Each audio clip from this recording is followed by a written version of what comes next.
After letting one get away versus their AL East nemesis on Monday, the Rangers' response was quick and swift last night, bolting to a 4-run first and breathing life and excitement into Globe Life Park. Solid starting pitching and a couple of moonshots later, the Rangers even the series and are back to 500. Tonight, it's another opportunity to turn determined and consistent play into much-needed wins. The Rangers shoot for 2 in a row against Bautista and company at Globe Life Park.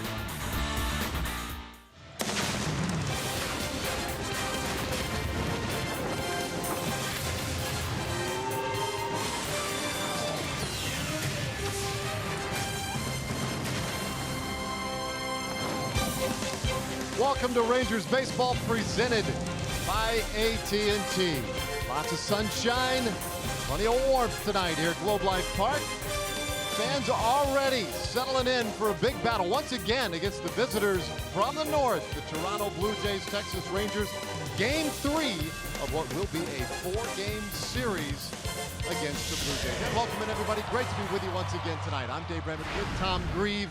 Emily Jones will be alongside here shortly. Now, Rangers with a nice win yesterday. They've been playing a lot better baseball lately, and maybe that coincides with Adrian Beltre's return. Beltre, 38 years old, Tom, but it's hard to tell. I don't think you can tell it all, Dave. I can't see a difference in him right now than we've seen the last 4 or 5 years. We're going to show a couple of pitches that he's hit in the last 2 games that might show exactly what we're talking about. This is against Marco Estrada in game 1. Bases loaded, high fastball, 8 inches out of the strike zone. He lines it into the gap for a bases loaded 3-run double. Then in last night's game against Don McLeone, he gets a high hanging slider, almost the same spot, well out of the strike zone. Doesn't just get a base hit, he drives it all the way out of the ballpark. And you wonder, what does Adrian mean to the ball club? Well, in a short sample, we'll take a look at what the Rangers have done since he's come back. All the numbers are better, average slugging percentage, OPS, but the bottom line is, since Adrian has come back, the Rangers score 1 more run per game than they were scoring when he was on the disabled list, and that's a pretty big deal. Yeah, that's a huge deal. 5.6 runs per game with him in the lineup. And so he'll be in there once again today. The other guy that the Rangers have gotten back to recently, Tyson Ross, made his first start at the beginning of this homestand. We're looking for start number 2 tonight. He was great last time He out. was, and it's a great start to build off of, and I think everybody has been excited waiting for Tyson to come back. You go back to 2014 and 15, he struck out a batter per inning. Opponents hit 230 against him, and in this video, you see the reason why. He's got a way above slider, and when he's throwing it well, it's almost unhittable. He'll mix in a 90 to 94 mile an hour fastball too, but that slider is his big pitch.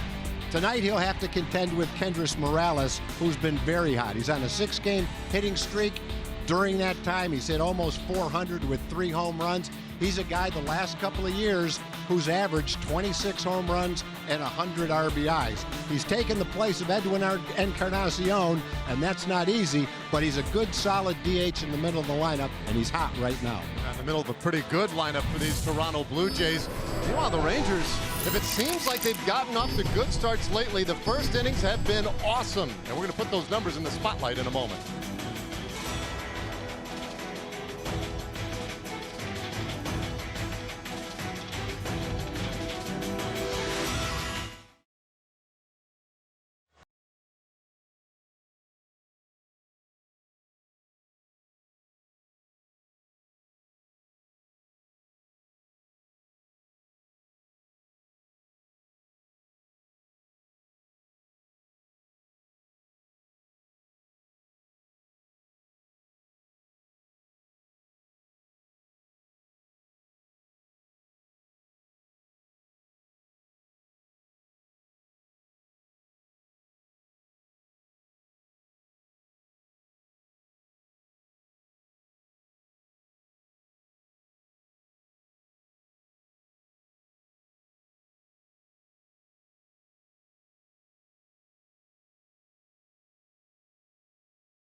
AT&T.com/keepcalm to learn more. And by Southwest. Yes to low fares with nothing to hide. That's transparency. Well, another warm but pleasant night here at Globe Life Park as we get ready for the third game of this. Come on, fellas. Yeah, take two. How do you remember all that stuff? Well, that's a good point. That's a very good point. Well, you got to be ready. This team starting off hot these days, Tom, as part of our Shiner Light Blonde Spotlight. Yeah, they scored 1 run in the first inning of the first game, 4 last night. In fact, in the last 4 games, they've scored 10 runs and outscored their opponents 10-4. They've been 12 for 21 in the first inning. And really, all season long, they've been pretty solid in the first inning. They've got a 309 batting average this season in the first inning. That's the second best batting average in the first inning in the major leagues. So they continue to do a great job in the early portions of these games. For more on our Shiner Light Blonde Spotlight, let's check in with Emily Jones. Yeah, and it really does start at the top of the order. Shin-Soo Choo and Delino DeShields getting the lion's share of those starts in that leadoff spot. Last night, Delino DeShields got it going with that bunt for a base hit, that single to start things off. He then went on to steal second and come around to score not too long after that. So really, the top of that lineup getting things done, whether it is Shin-Soo Choo like it is tonight leading things off, or Delino DeShields. Choo is 8th in the American League in on-base percentage, and then of course Delino can do the work with his speed. 16 of 19 in stolen bases so far this year, Dave. Yeah, thanks, Emily. And of course, DeShields batting in the 9th spot today, but that's sort of like it's leadoff prime. I mean, you're the second leadoff guy. Yeah, and if he does his thing in the 9th spot, that just makes it that much better when it turns around to Shin-Soo Choo. Because Choo's a great leadoff guy, but Choo can hit anywhere in the lineup. When he's swinging the bat, he can drive the ball, knock in runs, or score runs, either way. Well, Rangers won yesterday's game to even this series at a game apiece. Tyson Ross makes his second start as a Texas Ranger tonight. And he was really good his last time out against the Seattle Mariners with 5 2/3. Walked 3, struck out 5, but allowed just 2 runs on 2 hits in that one. Now the Blue Jays shaking things up just a little bit. Jose Bautista leading off tonight. We saw the same 2 lineups Monday and Tuesday night, but tonight move some parts around just a little bit. Bautista has really struggled in the month of June, so part of it may be get him up there, change his perspective a little bit, maybe get him started. But he walks a lot. A little tight, 2-1. John Gibbons, longtime manager, 10th year with the Blue Jays overall. And he has had them in the postseason the last couple of seasons. 2-2 now on Bautista. Gibbons right now trying to manage his way with his Blue Jays team after a very tough month of April. After a horrible start, trying to get right back in the race in the American League East.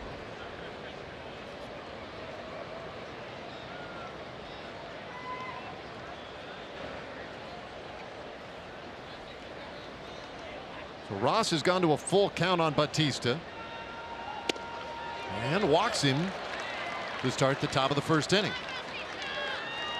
All right, so let's take a look at this Blue Jays lineup. Bautista in the top spot. Dwight Smith Jr., just his 9th big league game today, will bat second. Smoke moves into that cleanup spot, and he has put up great numbers this year, but has done very well against the Rangers in particular. We talked a lot about Kendrys Morales, their great switch hitting designated hitter. Darwin Barney gets a start at second base, batting 8th, and Luke Maile will be their catcher tonight. There's Dwight Smith Jr. getting his first taste of the big leagues these days. 6 for 12 with a double and an RBI.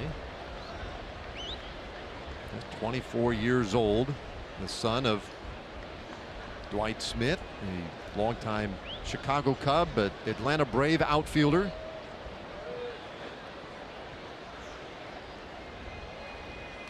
And he bounces it first base side foul. Take a look at the pitch arsenal for Tyson Ross. Ross throws a low 90s fastball with sinking action, and his bread and butter pitch, which he throws a lot, 37% of the time, is his slider. He'll mix in a changeup occasionally, not very often. Mostly fastball with good action and a good slider.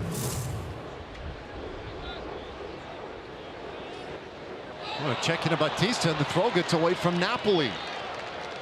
So Bautista goes to second on the error. That one charged to Tyson Ross.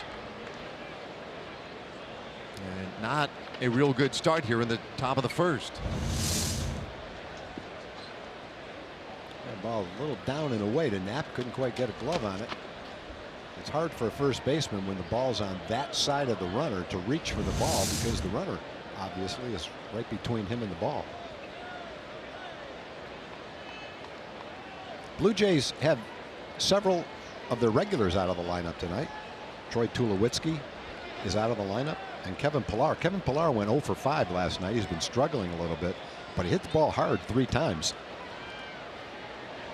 But Dwight Smith gets the start tonight instead of Pillar.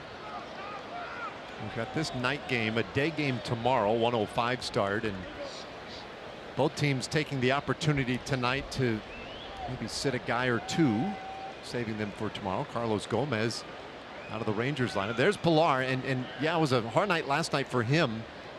He's had a tough time lately. Hitless in this series, and he's got a rather large 0 for going, so a good night for him, perhaps just to get a night away. 2-1, and there's a strike to even it up at 2-2 on Dwight Smith Jr.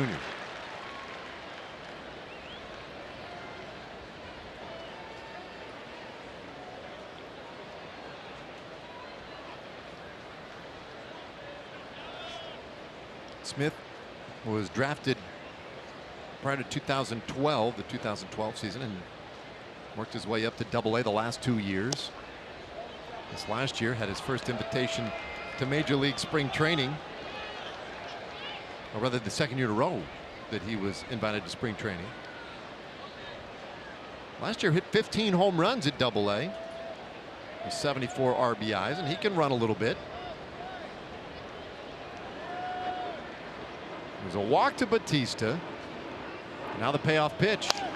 Bouncer, first base. Napoli will go to the bag himself, 1 away, and Bautista advances to third. Tonight's Rangers defense is delivered by Texas Farm Bureau Insurance. Delano DeShields gets the start in center. Carlos Gomez gets the night off, with Shin-Soo Choo in right field. Nomar Mazara moves over to left field. Jonathan Lucroy is again behind the plate. Mike Napoli back at first base. Joey Gallo's at third, and it's Elvis and Rougned up the middle. Joey Gallo playing third base tonight. Adrian Beltre gets half a night off, I guess you would say. He's the DH. Well, a man at third now with 1 out, and Josh Donaldson takes strike 1. The infield in with Bautista at third base and 1 out.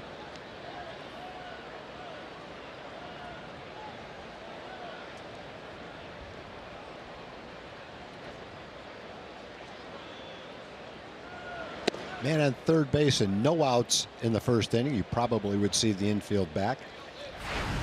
Second and third and no outs. Probably see the infield back. Second and third and 1 out. You might see the infield back. But in this particular situation, you've got a man on third and 1 out. And the feeling is for Jeff Bannister, he wants to cut that run off if he can. Doesn't want to give it up on a ground ball to shortstop or second base. With no outs, the worry is that a little dribbler that normally wouldn't get through the infield does, or a little blooper that's normally caught falls in. And with nobody out, that might lead to a big inning. But the threat of that is a little bit less when you have 1 out than it would be if you didn't have any outs. Way in on Donaldson to even the count at 2-2. Saw Jeff Bannister there with Josh Bonifay looking over the charts on where to position guys. Bonifay handles all of that positioning on a batter by batter, pitch by pitch basis. He's constantly orchestrating the the positioning of outfielders, infielders, to optimize those defensive opportunities. And there's strike 3 called on Donaldson. That is a big strikeout. 2 away. Yeah, Donaldson didn't like it. The reason he didn't like that call, he might not have been ready for that pitch on the outside corner. A couple of fastballs backed him off the plate. That 93-mile-an-hour sinking fastball ends up right on the corner. Very good pitch. Donaldson thought it was outside, but according to our Fox tracker, it was right on the outside corner. Good pitch right there by Tyson Ross. And a huge one, because now with 2 outs, infield relaxes. Justin Smoak will have to do it with a base hit. And again, you see the shifting look of this Rangers defense. Andrus much more up the middle, and Gallo rather lonely on that left side of the diamond.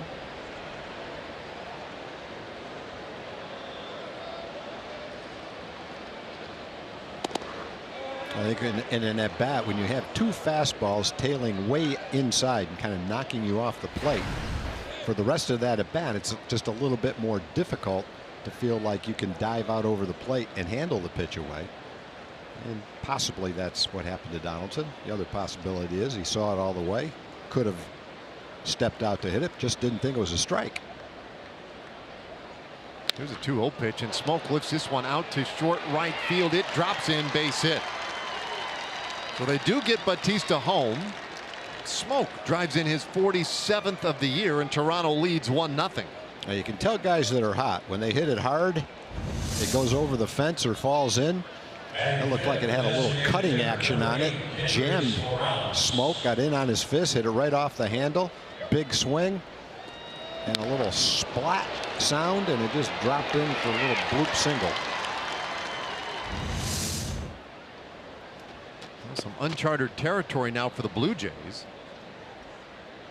They have been scored upon first in each of their last 7 games, so it's been a while since they have scored the first run of the game. As Kendrys Morales turned off the plate. Blue Jays have won 8 and lost 9 so far in the month of June. Lately have fallen behind early quite a bit. Morales takes a beauty. It's 1-1. Still, though, very much a team that has turned things around since a rugged start to the season, and their division has stayed within reach. They were 5.5 out going into play today, trailing the Boston Red Sox, who've taken over first. A bouncing ball, that one threw into left center, and Morales with a hit. Smoak heads to third base. Ball bobbled out there momentarily. And everybody's safe on the Morales single. Blue Jays have them on the corners.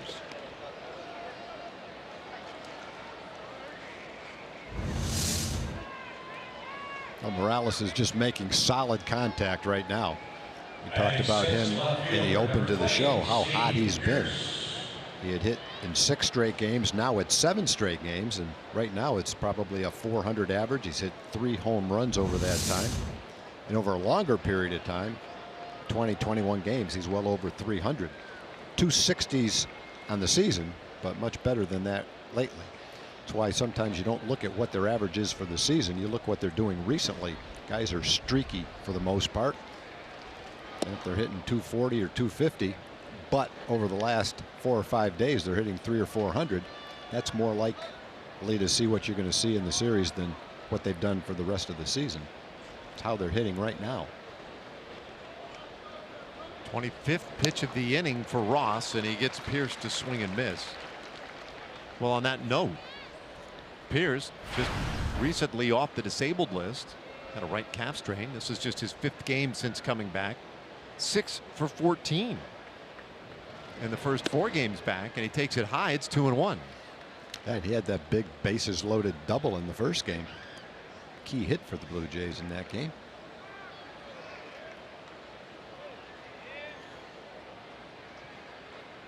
So Ross has given up the 1 run, but hoping that that would be the only run he allows. He's gone 3-1 on Pierce. Now he's in a little bit of trouble here. Pitches starting to pile up for him as well. but one pitch away from getting out of it and heading to the dugout, trailing just 1-0.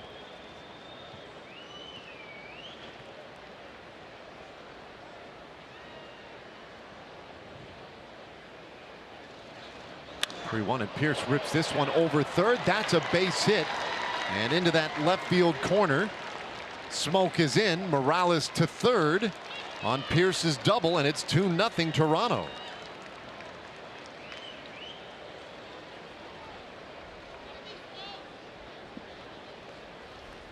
Well, Pierce took a good swing. He's looking, I'm sure, ahead in the count for a fastball. It's one middle of the plate, probably slightly on the inner half of the plate. And he put a nice swing on that one, really hard down the line. Tyson trying to make that one pitch, as you said, Dave, to get out of the inning. 3 straight hits. Smokes was just a little blooper. Morales and Pierce have hit the ball pretty well. Look at Doug Brocail out there, perhaps seeing something from Tyson Ross. More balls than strikes so far in the 28 pitches he's had to use in this first inning.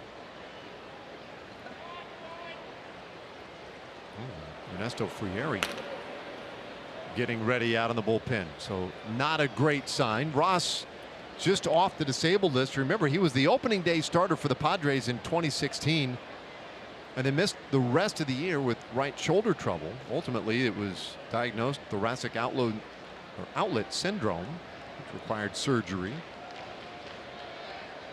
His next start was on this homestand against the Seattle Mariners, so it would have been a while. Well, Tyson has said he feels great, and he had a number of rehab outings, but at the same time, Ernesto Frieri is up in the bullpen because Jeff Bannister doesn't want to go too far as a pitch count goes right off the bat in the first inning, in only his second big league start since being on the disabled list. This will be his 30th pitch right now. Gets it in there for a strike. The count 0-2. I guess it would not be shocking that a guy, even though he had 4 rehab starts prior to his first big league start, and this now his second start of the season in the big leagues, it would not be surprising that something was just slightly off, and it takes a little while to get back into that real consistent groove, as this one lifted out to left center field. DeShields on the run, and that one is over his head, and one hops the wall. Morales is in, Pierce as well. A ringing double by Goins, and the Blue Jays have plated 4 runs in the first inning. Well, we've been talking about Goins in this series. Came into the game, he's only a .215 hitter, but he's been hitting exceptionally well with men in scoring position. .344 as a matter of fact. And that pitch never got exactly where Tyson Ross wanted it. It's out over the plate, an 0-2 pitch, and Goins goes deep to right to left center field. Not a guy with a lot of power, so Delino is not playing very deep in left center field, and as well as Goins hit that ball, he had no chance to get back and catch it. So with two outs, 4 straight hits, 2 singles and 2 doubles.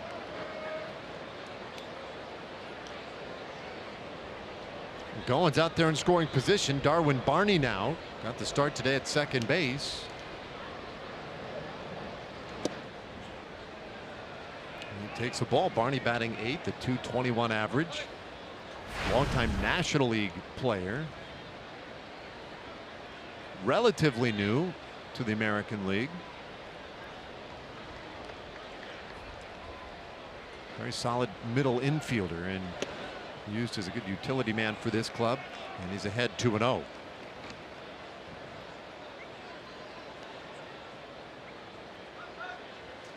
A walk, an error, and a ground out, and Jose Bautista was at third base. Then a strikeout of Donaldson. Looked like Ross might just get out of trouble, but since then 4 straight hits, couple of doubles in there, and now it's 3-0 on Barney, and that wild pitch allows Goins to go to third.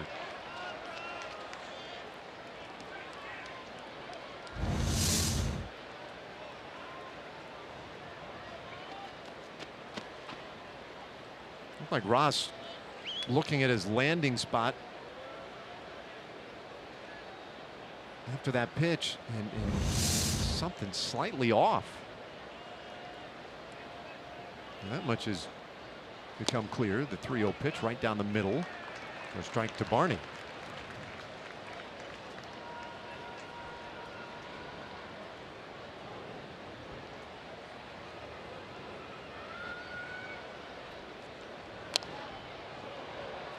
Now a full count, so Ross again on the verge of getting himself out of trouble, or any further trouble that is, in this first inning. Also creeping ever closer to 40 pitches in the first.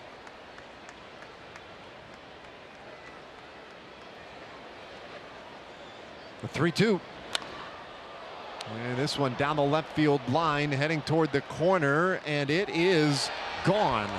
A 2-run homer by Darwin Barney. Wow. Just his second home run of the year. And it is 6-0 Blue Jays. The Rangers had the big first inning in last night's game when they scored 4. The Blue Jays have topped it. They've had 5 straight hits after 2 were out. Started with a softly hit blooper by Justin Smoak, but it's escalated as we've gotten through the lineup. Goins a .215 hitter. Darwin Barney a .221 hitter. Just his second home run right down the line. Well, too late for a mulligan? Yeah, if we were playing like a golf match, I'd give you a mulligan. Right, you'd let but me, yeah. I don't think it's going to happen in this game. Well, the 9th batter of the inning, Luke Maile. Maile, the backup catcher for Toronto, and gets the start today. Takes one on the corner. It's 1-1.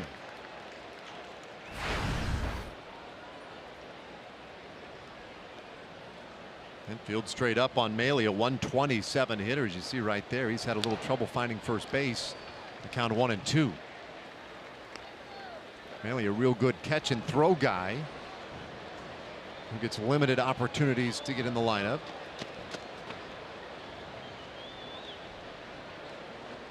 A 1-2. And he lined that one to first base. Napoli takes care of it, and the inning is done. Wow, what a first inning it was for the Blue Jays. Tyson Ross heading into the dugout, and the Rangers just now coming to bat.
Six in their half of the first. Their starter, Joe Biagini, gave up 7 in the first inning his last time out. We take a look at our Southwest starting lineup for the Rangers. Chu and Andrews up at the top.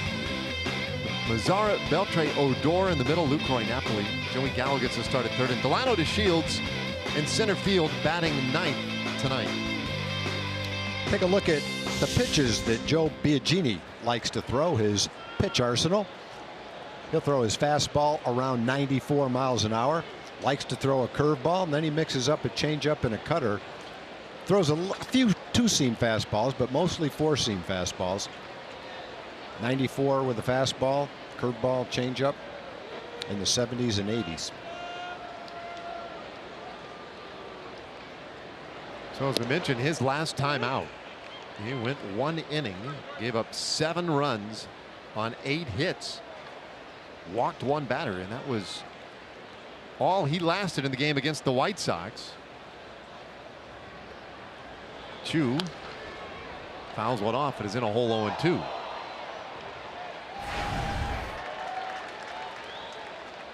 So the Rangers hoping they can tap into some of those struggles again against Biagini. 27-year-old right-hander.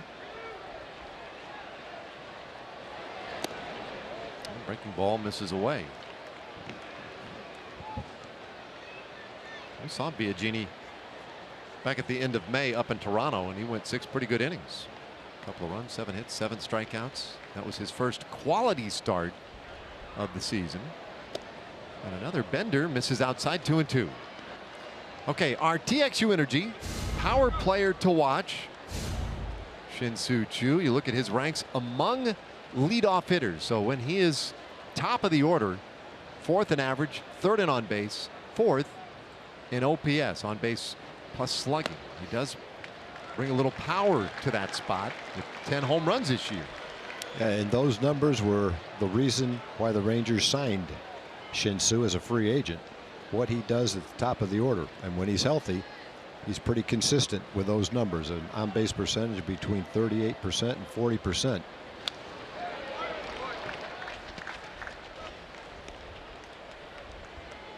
Well, he is 5th in the American League in walks, 7th in on-base percentage. He continues to do a terrific job. And those numbers, while very good, they've only gotten better as the season has worn on. Eugenie's 3-2. And it's fouled off again.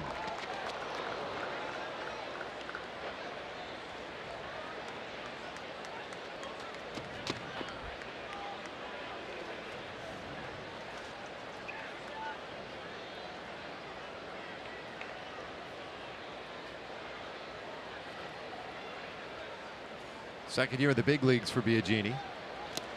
And he walks Chu. So the Rangers get their leadoff man on in the same fashion the Blue Jays did in their half of the first. Yeah, Chu was down no balls and 2 strikes, saw 8 pitches and worked the walk. Take a look at the Blue Jays defense. Dwight Smith Jr. replaces Kevin Pillar in center field tonight. Ryan Goins moves over to shortstop in place of Troy Tulowitzki, who has the night off. Darwin Barney moves into second base, had a home run in the first inning. Luke Mailey's behind the plate for Russell Martin. Donaldson and Smoke at 3rd and 1st, just like they were last night. So now Andrus, and he'll hit one on the ground on the right side. Nice diving smother by Darwin Barney. They retire Andrus, 1 away. Chu now out at second base. Barney's not known for his power, but we saw him hit a home run. He is known for playing a really solid defense at second base. He dove for that ball, went down and slid to catch it, and still looked to see if he had a chance at second base. Smoothly made the throw over to first. Pretty graceful play. Yeah, he's a good one. When he was with the Chicago Cubs, he had some stretch of almost 150 games or so without an error at second base. Very sure-handed middle infielder. So he retires Elvis. Now Nomar Mazara. And he'll take a ball from Biagini.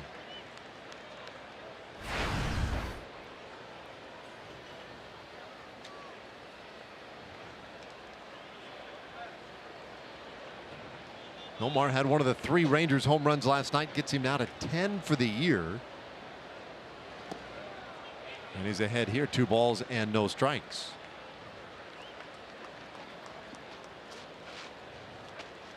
Well, he continues to hit the ball with authority and drive in a lot of runs. When we saw Biagini in that series finale in Toronto, Mazara, one of the few guys who made good contact on him, had a base hit in the first inning against him. Hits this ball hard, but right to Darwin Barney, and so there are 2 away. Choose at third base. Well, with 2 outs, it's going to require a base hit from Adrian Beltre. Number 49, Adrian Beltre.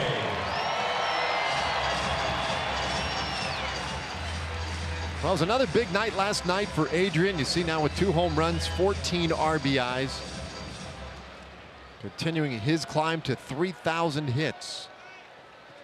Sitting on 2,960. Home run yesterday with a walk, drove in a couple. And he takes a strike from Biagini. He's getting close to 600 doubles. 1,600 RBIs. Pretty amazing. Man, those are some pretty lofty numbers. He's going to reach all of those. Probably not too far down the road. Coming off a year where he hit 300 with 32 home runs and 104 RBIs. As a Ranger over 6 years, not counting this year, he's averaged 308, 28 home runs and 94 RBIs. Shoots this one out to right field. But Bautista pulls it in, and that ends the inning. So the Rangers leave a man at third base. We go to the second. Blue Jays lead by 6.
Here at Globe Life Park.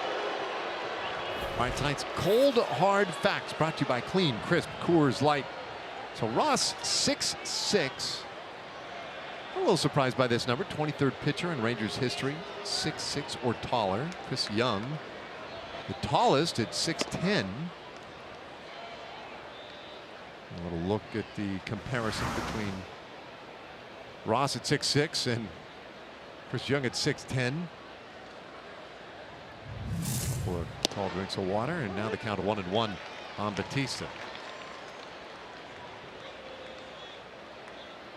I don't know where the line is for me, Tom, but 6'6" certainly is there, where I think when I hear that number, I'm like, that's a tall guy.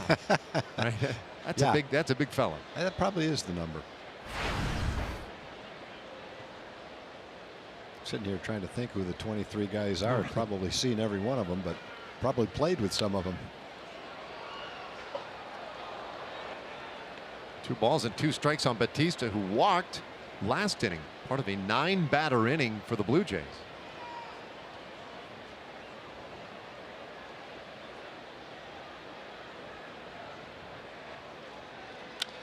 Next pitch, and Bautista lifts it into short left field. Mazara's in, and there's one out in the second.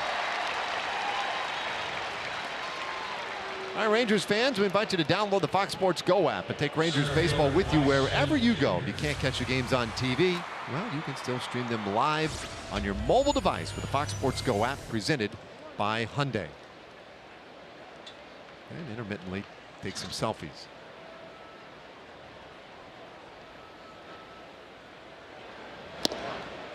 Dwight Smith Jr., he takes a strike.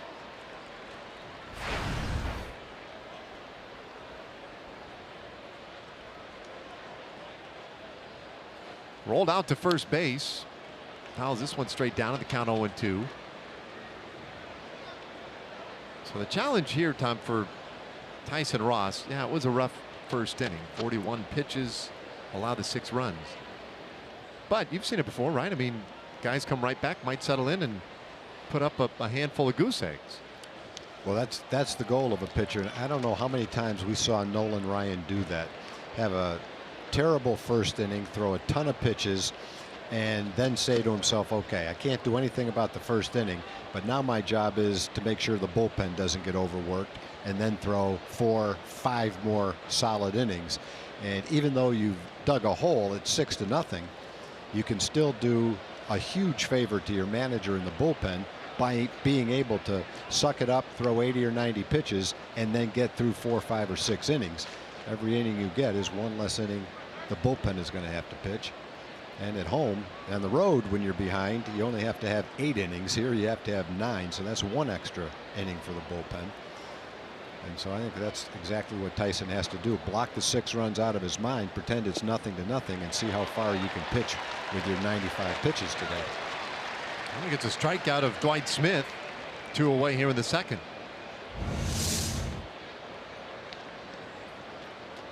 There's that slider. That's a definite strikeout pitch. Smith was unable to lay off it. So a nice quick inning here would be perfect for Tyson Ross. We saw it the other day, Sunday. Darvish came out against the Mariners. He was like 29 pitches in that first inning. Gave up 4 runs, but then settled in and ended up going 5, which, all things considered, you know, when you see a guy wobbling like that in the first inning, you wonder. Always huge when they can come back and at least get you that 5th, 6th inning, perhaps. 1-0. Wow. Line back to Ross. Great job knocking it down, and he'll take care of Donaldson to complete a 1-2-3 inning, and he does it on 12 pitches. Well, we played 1.5. Early, big margin for the Blue Jays. Ross battling back in the second.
Second, and And our AT&T pitching matchup for tomorrow. Marcus Stroman will have the ball for the Blue Jays, looking for his 8th win of the year. Martin Perez at 3-6, but pitching in his favorite ballpark tomorrow afternoon in the final game of this 4-game series. Hope you'll join us.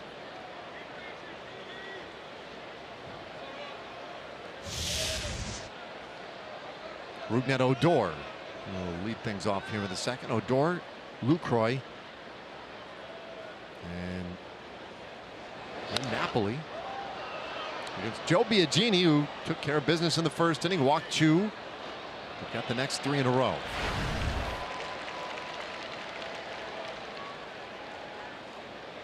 Long way to go in this one. Rangers need to accumulate a couple of base runners, start chipping away at that early 6-run deficit. We call that the John Blake Peckaway theory. Bouncer over the first base side. Smoke, nice job coming over and feeding Biagini. One away. And every time we say the John Blake Peckaway theory, we think of Mark Holtz, who invented all those theories way back when. He used to name them after his friends, people that worked in the production, Ranger employees. His goal was to bring as many of his friends into the broadcast as he could. And so one of the things he did was name theories after his friends. He was also a master at labeling players with nicknames that seemed to stick the second he said them. Mark McLemore, the doctor of defense. He said that one day during a game, and from then on, Mac's been known as the doctor of defense. Lucroy takes a strike.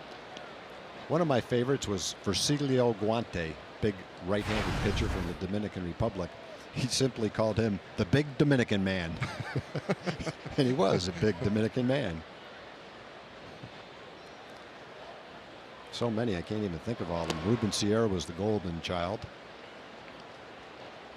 Rusty Greer was obvious. Red Baron.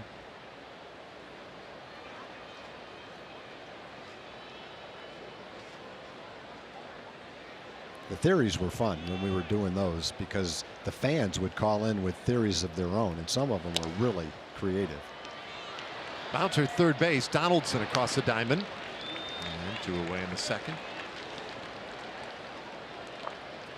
Well, and I'm sure there were a lot of folks who believed there was an actual Something to it. theory. Yeah, Right? yeah. Some fans sent in one. I can't remember all the words that were in the theory, but it was a reverse lock theory, which basically said in the course of a season, there'll be 2 or 3 games where you would be tempted to say, I would bet my house and every dime I have that this team is going to win this game.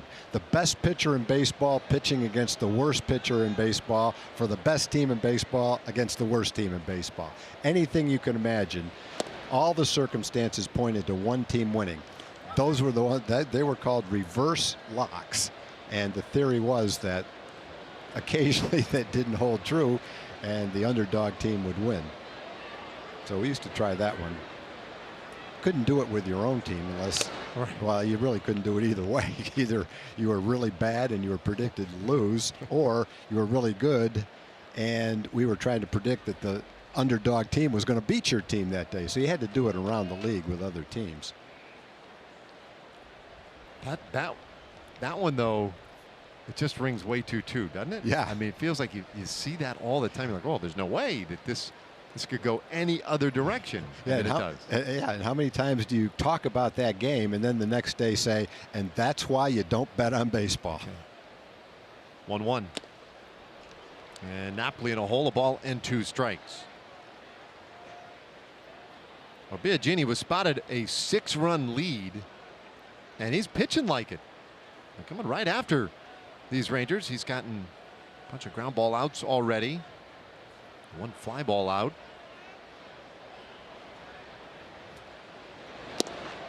And he strikes out Napoli looking. So it's a 1-2-3. Bottom of the second for Biagini. We've played 2. And it's a 6-0 game. Rangers led the Angels up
Heart of the order coming for the Blue Jays. Smoke, Morales, and Pierce. Boy, Justin Smoke, while with the Rangers, this goes back a ways, 2008. A 202 average here in 41 games, 4 home runs.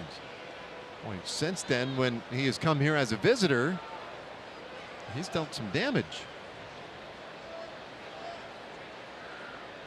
including an RBI single in the first inning. And he takes a strike from Ross.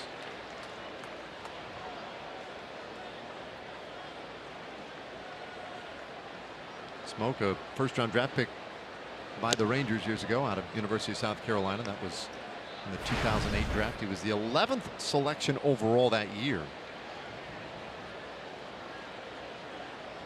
A couple years later, up in the big leagues with the big club. And since then, Seattle and Toronto. 2 balls and a strike to Smoke. Held off, and it's 3-1. Smoke is 4th in the American League with 20 home runs, 46 RBIs.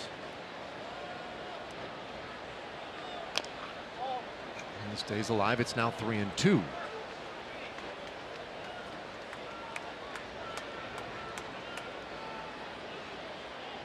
Bannister talking to the bat boy. There we go. That's all right. It's all good. Smoke hammers one out to right field. Chu back to the wall, and that one played right past him. And Smoke will go to second with a leadoff double. It seems like every time Justin puts the ball in play, it hits the ground before it goes in a glove. Designated hitter Hendrys Morales. Looked like off the bat he might have lifted one out of here, but must not have gotten all of it. Goes to the wall. Shin-Soo gets a little close to the wall, realizes he can't get it, and then the ball comes a little bit by him. Fast runner might have been a problem. That ball's probably going to be a double no matter how he played it.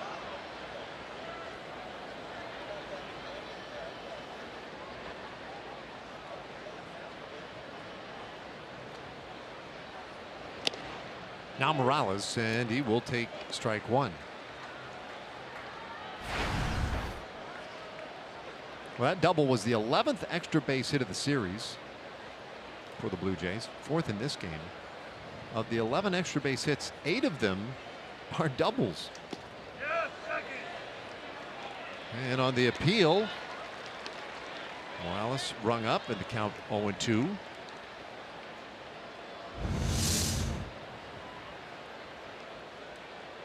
Thought he swung. Again, that's a borderline call, and I would say it's a strike 80% of the time. Now Morales reaches out and pops this one into left center. And handled by Mazara. 1 away. Smoke will stay at second base. Time for a Chevy game break. Let's send it back to John Radigan.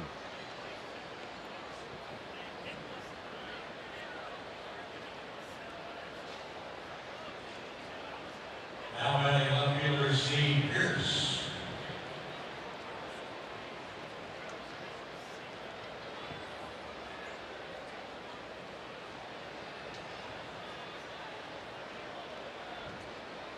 That's amazing when that happens, right? You have a no-hitter going, and that's all you're really thinking about. You're not even, I mean, no one's really thinking about the game so much as I mean, the guy's got a no-hitter. Obviously, he's going to win. And nope. Well, Scherzer had that nice game against the Rangers that he didn't win. Pitched well in that game.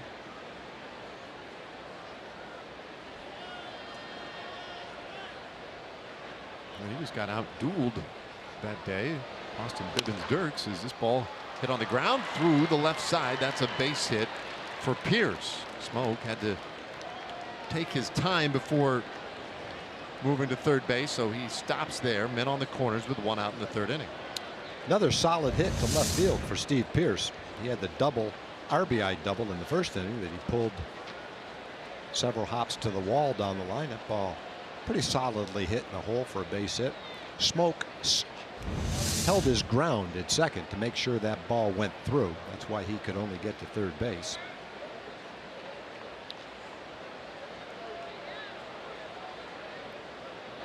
And again, Ryan Goins with a man in scoring position. He's been very good at that this year. Yeah, this is where he has thrived. Drove in a couple in the first inning. The base is empty. He's like a 150 hitter. But with you start putting a man at second or third base and forget about it. He is locked in. Well, the double that he had in the first inning drove in 2 runs. Got his average with men in scoring position over 350. He's already doubled the number of RBIs this year from last season. It's 1-1. He's got Smoke at third and Pierce at first base.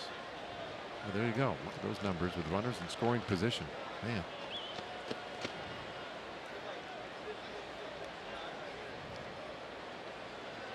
Somehow he's got to get with a sports psychologist and visualize men on base, phantom runners, even when he hits with nobody on base, to try to simulate men in scoring position. He's obviously doing something a little bit different. Ball and 2 strikes now on Goins. Ferrari continuing to throw out there. It was a 41 pitch first inning for Ross. Came back nicely in the second, just 12 pitches. But with a couple of hits this inning and only 1 out. Mild concern. So they have a little protection preparing. Here's the 1-2. Well, we were talking with Bill Jones way before the ball game about high pitch totals in the first inning, and we were broadcasting a game together that Todd Stottlemyre pitched. I thought he threw 51 pitches. Bill thought it was more like 57, so we went back and did the research, and turned out it was. Todd Stottlemyre in a game in this ballpark in a pennant race threw 57 pitches in the first inning. I mean, think about that. Tyson had 41, which is an enormous amount of pitches in the first inning, yet still had a full inning to go. 16 pitches is about a full inning before he ever got to 57, which happened in the first inning. Todd pitched 4 innings in that game after throwing 57 pitches in the first inning. He was a tough guy. He was like Bobby Witt. He'd throw as hard as he could until the manager told him to come out of the game. I went back to look at some of the numbers in that one. 5 walks in the game for him. It looked like just a lot of hits. A little roller. Second base. Odor takes care of Goins. It gets Smoke to the plate. Pierce goes to second. It is 7-0 Toronto. Here's what's weird about that. So Bill Jones and I are in the back of the office when this pitch count conversation was taking place today. We walked out of the office after the meeting, and he starts telling me this story. Moments later, you walk out of the office, having heard nothing of the conversation. You look up to Bill Jones. He looks at you and you go, Todd Stottlemyre. Like 50 pitches. Yeah, it was because of a conversation that Jeff Bannister was having with the media, where he was talking about high pitch counts. And I wasn't sure whether he had been talking about any pitcher, reliever, or starter any time in the game or in the first inning. But I couldn't help but thinking, as soon as I heard high pitch counts in 1 inning, it just automatically, you think of Todd Stottlemyre that day where he threw 57 pitches. But the look on your face was great when I came out and said Todd Stottlemyre. You wondered if I somehow had been eavesdropping on your conversation. Well, you guys, I mean, I guess it's a pretty memorable. It is. Think sight. about it. 57 pitches in the first inning.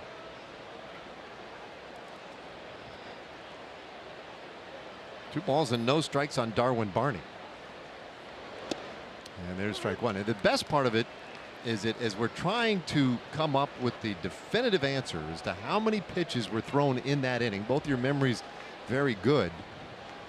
It really came down to Dave Burchett, our director, who had whispered into Bill's ear during that broadcast. Well, it's the Heinz 57 inning right there. 57 pitches. That's right. A little bouncer over to the left side. Nice play by Gallo. The spin, the throw. Got him at first base. Beautifully done by Joey Gallo. And it ends the inning for Tyson Ross. Scoreless third. Sometimes a little defensive help can go a long way toward keeping a pitcher in a game.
Jays 7-0. Our State Farm winning combination tonight features Joey Gallo making adjustments. It's been a bit of a tough stretch for Joey of late. He said he thinks the reason for it is because early in the season, guys were pitching him the way they did last season.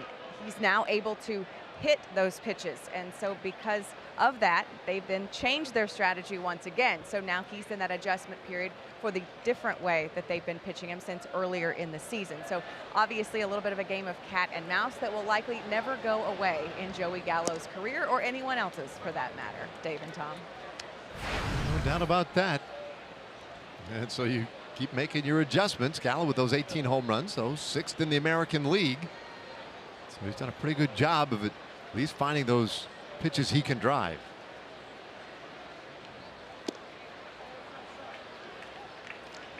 Biagini's got a good fastball. It's 92 to 95 miles an hour. He throws straight over the top, and the ball goes left to right. Has good tailing action on it. A lot of those balls will start out inside to a left-hand hitter, come back and catch the inside corner, or start out on the outside corner and end up 6 or 8 inches out of the strike zone. Good movement on his fastball. He balances that off with a nice curveball. He was a Rule 5 draft pick last year by Toronto. Had to stay in the big leagues or be offered back to his original team. Gallo sends this one out to left center field and all the way to the warning track. It rolls to the wall. Gallo with an easy double, and he will stop there to lead off this 3rd inning. That was a good start. First hit for the Rangers. Still early in this game to start the peck-away period. And there's a look at the fastball coming back, probably a little bit outside. I think Joey hit that ball off the end of the bat. But he's so strong, he still lined it past Pierce in left center field.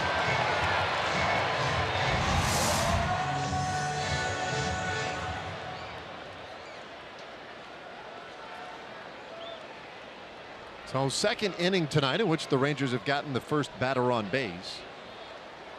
Here is Delino DeShields.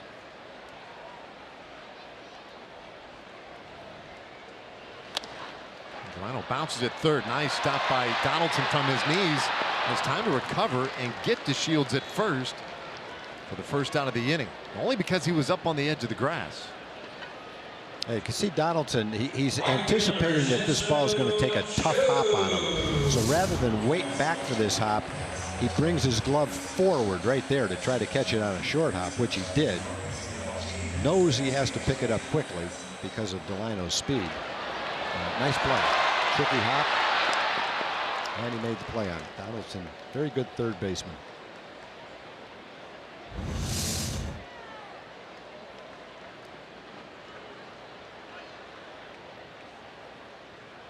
So now back to the top of the order for Chu. Biagini spikes it.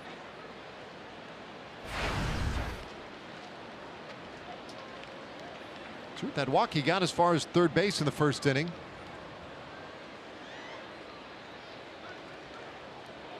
Closest the Rangers have come to scoring a run in these first couple of frames.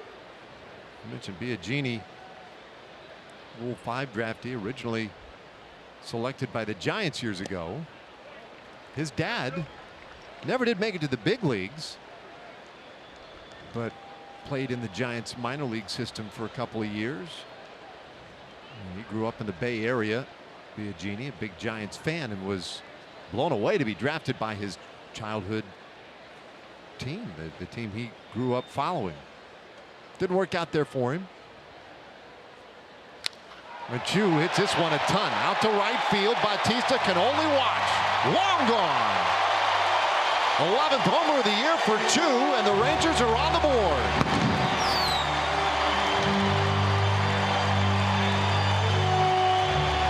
We've seen this from Shin-Soo Choo. When he gets in a groove, when he's healthy and he's playing every day and gets in a groove, offensively he's one of the better players in the league, and he's in one of those grooves right now.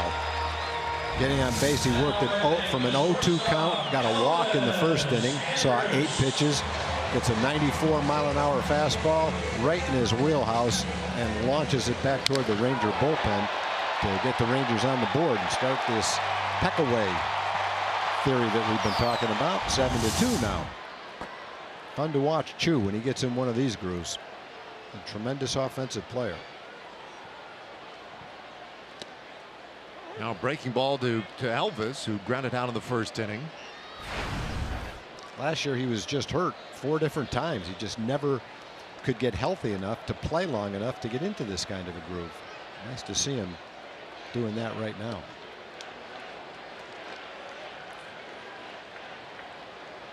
That home run 420 feet for Choo. And there was just no doubt the second it left his bat. 1-1. And it's all breaking stuff right now to Andrews. Choo might have influenced that.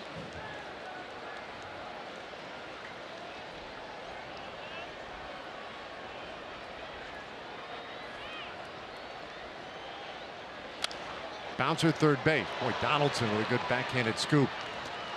Gets Andrews 2 away. They celebrate the 4th of July with America's pastime and coming out to the ballpark. Rangers and Red Sox, a 7:05 game. And then afterward, you might expect that 4th of July fireworks show presented by Honda. Get your tickets today, TexasRangers.com, or by calling 972 Rangers.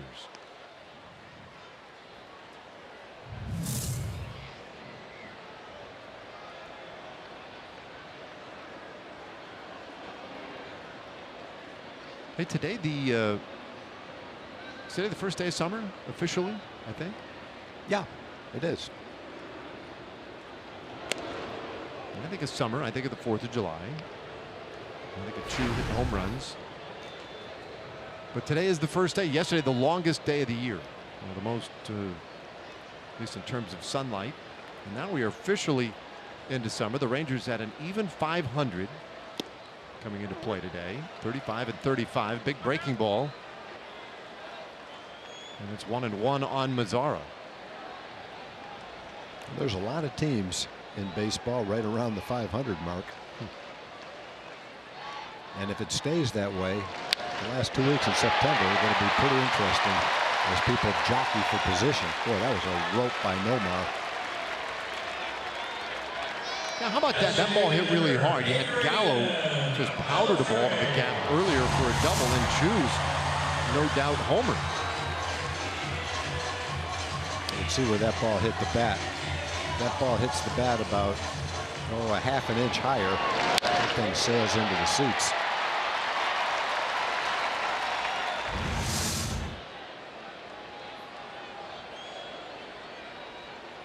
Rangers didn't do much in the first 2 innings, but they're starting to get to Biagini right here. 7-2 ball game, and Adrian Beltre swings and misses at strike 1.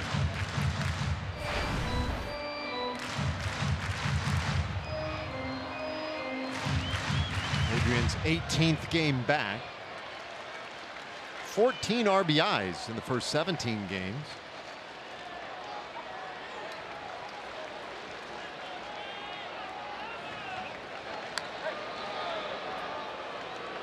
Not going anywhere.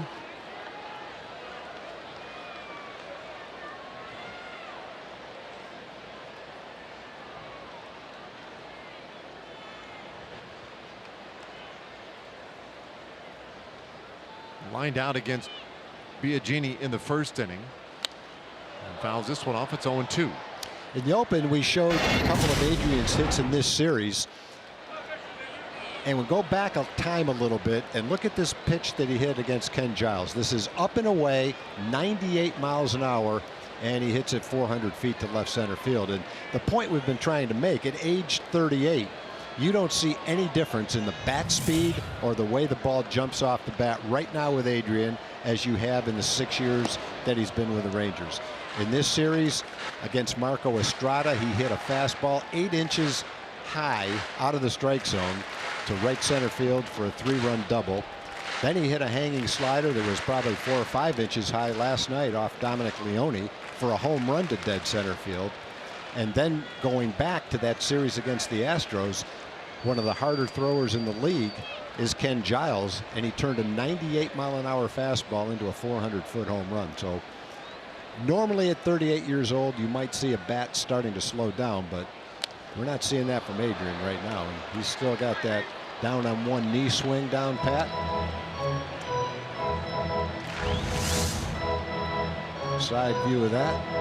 And we've seen him hit the ball 400 feet out of the ballpark on one knee. He still makes all the plays at third base. Nursing an injury right now, so on the bases he won't be as quick. But the bat is just as quick as it has been the last 6 years. Bouncer shortstop. Goins will go the short way to second, and that ends the inning. But the Rangers get on the board. Shin-Soo Choo with a bomb to right field. An absolute no-doubter. We got a game.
Lead 7-2 now as we head to the top of the fourth. It is time for our progressive fan of the game, and it is John Navarro. He makes it a point to come out here every year for his birthday. He's got the trifecta going. He is a World War II vet. It's his birthday, 93 years old.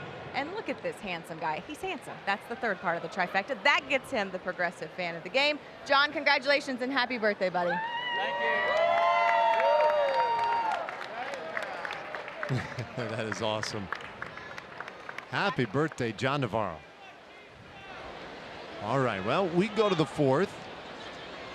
Ernesto Frieri has come on in relief of Tyson Ross. So Ross went 3 tonight, gave up 7 runs on 7 hits, a walk and 2 strikeouts.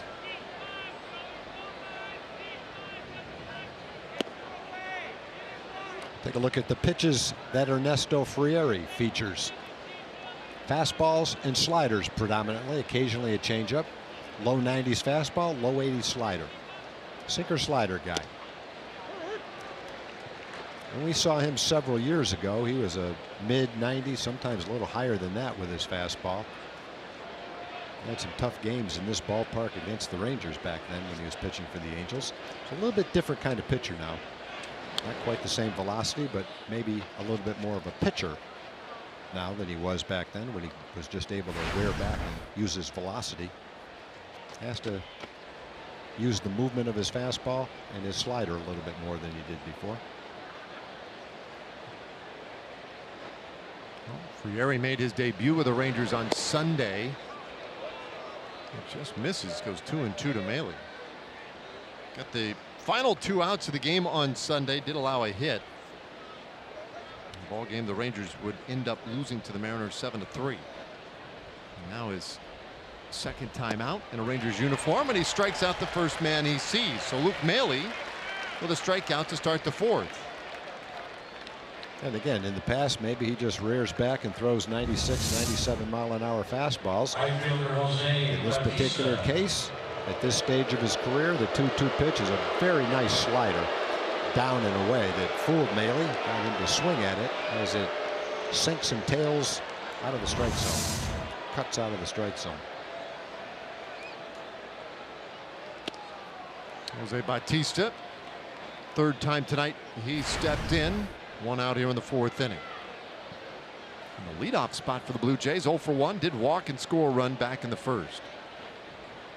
It was interesting reading some of the comments that Ernesto had when he joined the Rangers.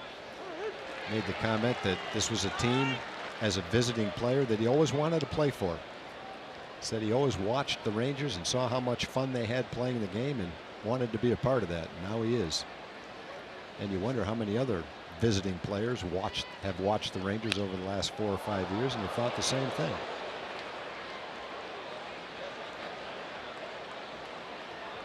Well, we saw a little evidence of that last year. Ian Desmond took the deal to play with the Rangers last year because Carlos he wanted Gomez. to. Yeah, Carlos Gomez. Yeah, want to play here. Yeah. And Lucroy had a quick conversation. Several years ago, he was traded to the Pirates for Jason Grilli. They're now opposing one another in this series here. And while they were on their way to their new ball clubs, they bumped into each other in the airport accidentally as he pumps one in for a strike to Bautista, and he goes down looking.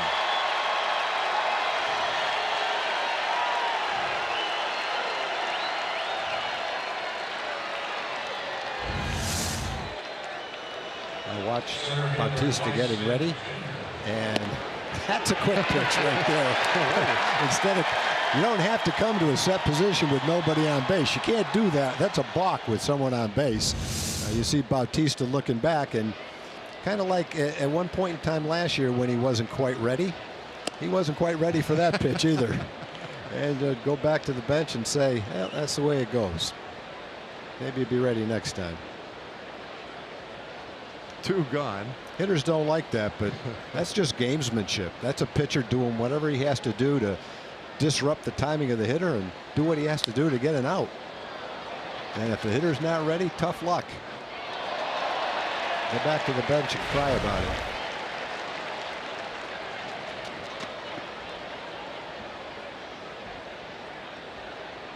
Smith found that one down right below us. 1-1 the count. And a bouncer. That one threw into right field. A base hit for Dwight Smith Jr.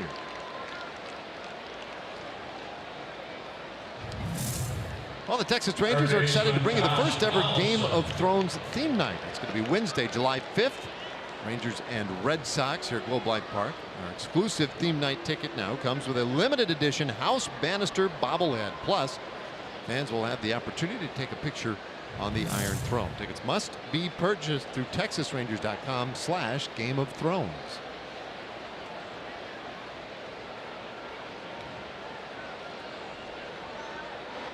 So Smith is on.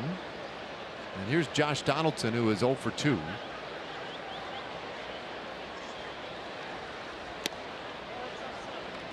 Donaldson struck out looking in the first. Hit one right back to the mound in the second inning. I mean, it was a liner back to Tyson Ross. He knocked it down and was able to stay with it, eventually throwing Donaldson out at first.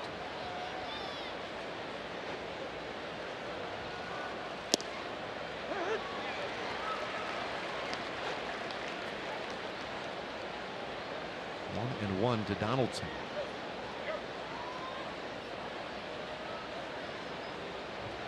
So Frieri, it'll be interesting to see how much Jeff Bannister wants to try and get out of Frieri today. This is his first inning out of the pen, and he goes 2 balls and a strike on Donaldson. The starter Tyson Ross only able to go 3. Put some pressure on this Rangers pen.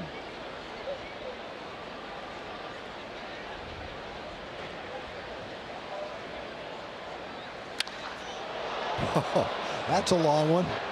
It's a long one indeed. Fouled way up in the upper tank. Oh, look, when you get an opportunity up there, you got to find a way to keep it in the upper deck. It's hard to be alert and ready when you're sitting up there. And you're watching 5 kids. For a foul, yeah, and you're watching 5 kids for a foul ball.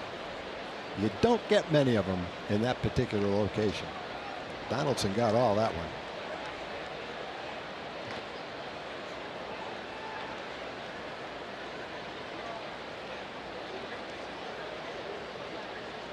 Two out and a base runner for the Blue Jays. They got 6 runs in the first, added a run in the 3rd inning on an RBI groundout. Lead 7-2.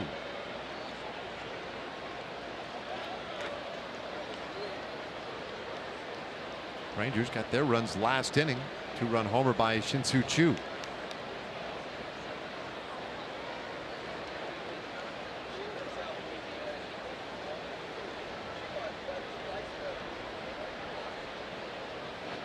Frieri paying attention to Dwight Smith at first, but instead comes to the plate, and this one is fouled away. Mid-90s velocity.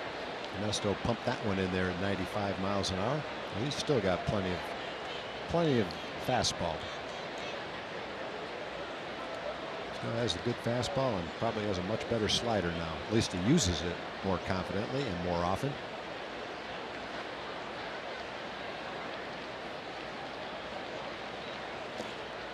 Buries that one, and it is a full count.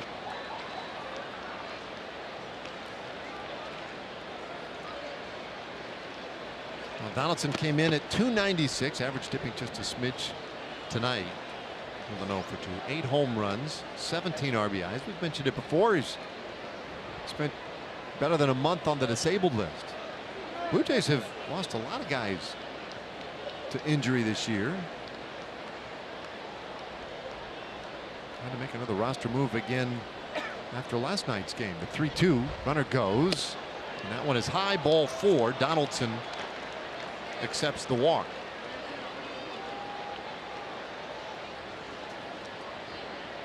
After yesterday's game, you might remember Leonel Campos pulled up limping while he was trying to cover first base in the 6th inning last night. Retired just 2 hitters in the game. He was placed on the disabled list today, the 10-day DL. He was the 19th Blue Jay to go to the DL this year. And overall, John Gibbons and that Toronto staff, they've had to use 22 DL stints this year, and that is the most in the American League, 2nd most in baseball. The Dodgers have gone to the DL 26 times. As the first pitch to Justin Smoak, taken for a strike. Of course, I think those numbers are going to go up considerably this year, Tom. I mean, it's a 10-day DL this year, and teams are a lot more willing to use it. Yeah. Yep, managers don't like to go short-handed. Smoak pops this one up out into short left field. Coming on for it, Mazara, and he gets there to put it away and in the 4th. So the Blue Jays leave a couple. Odor will lead things off when we come back. Then Jonathan Lucroy and Mike Napoli in the 4th.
yes to low fares with nothing to hide.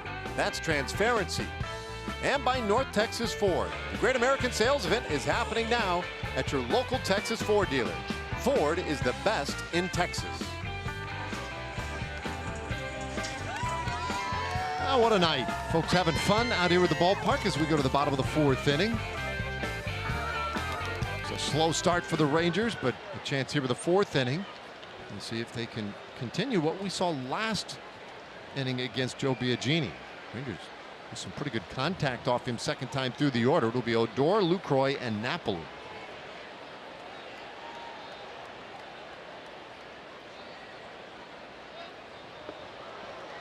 One misses badly from Biagini. Biagini making his 9th start this year. He's also made 14 relief appearances, 1 win, 6 losses, and a .426 earned run average.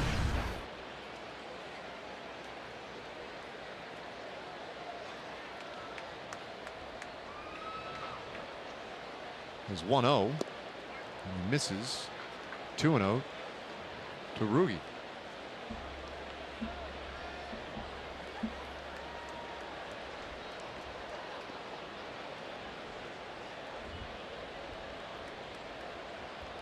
We've seen the return of some of the power for Odor, but the batting average, it's been a struggle for him all year.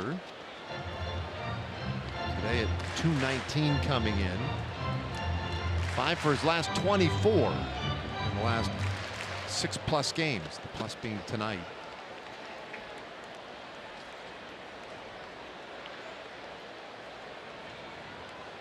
Odor, however, with 12 home runs.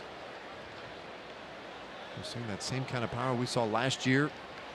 Such a huge year for Odor. And he has been slotted in the same spot of the order seemingly every night. More times than not. He's been batting 5th, the 2-1. That one a little high. Yeah, that's the one that he does really well when he lays off it. There's times where he expands the strike zone a little bit with that high fastball. And that's a good ball to take right there.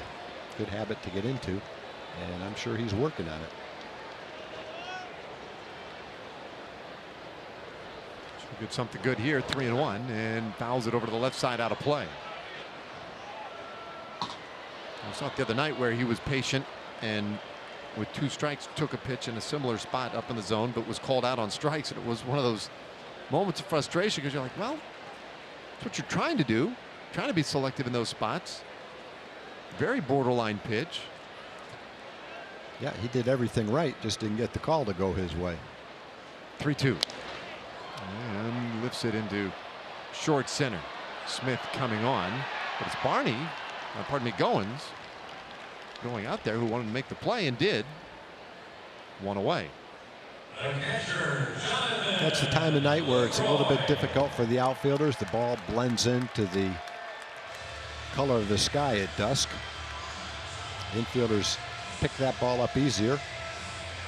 Barney Goins has a lot of confidence going back on the ball. He went pretty far into center field to make that catch. Some infielders aren't quite as comfortable or confident going back on balls like that. But Smith appreciates it. He was on the dead run. Probably could have made the catch, but his heart would have been pounding a little bit. He was glad to see Goins make that play. Think back of really good players who didn't like to go back on pop-ups, and you think of Alex Rodriguez when he was here in Texas. He looked for the outfielder to make those plays. He was just as great a player as he was. He wasn't confident going back on pop-ups.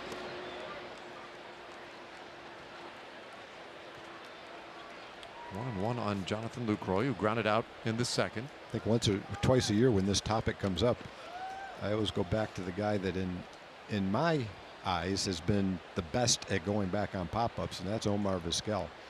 Whether as a shortstop or a second baseman, I go back to the one play he made in Houston on a pop-up hit to right field. The right fielder got a bad jump and couldn't get to the ball, and Omar, with his back to the plate, sprinted straight out to right field, and as he's looking up behind himself to try to pick up the ball, he flipped his hat off so that the visor of his hat wouldn't be in the way of his vision of the ball, and then caught the ball kind of like a basket catch going toward right field.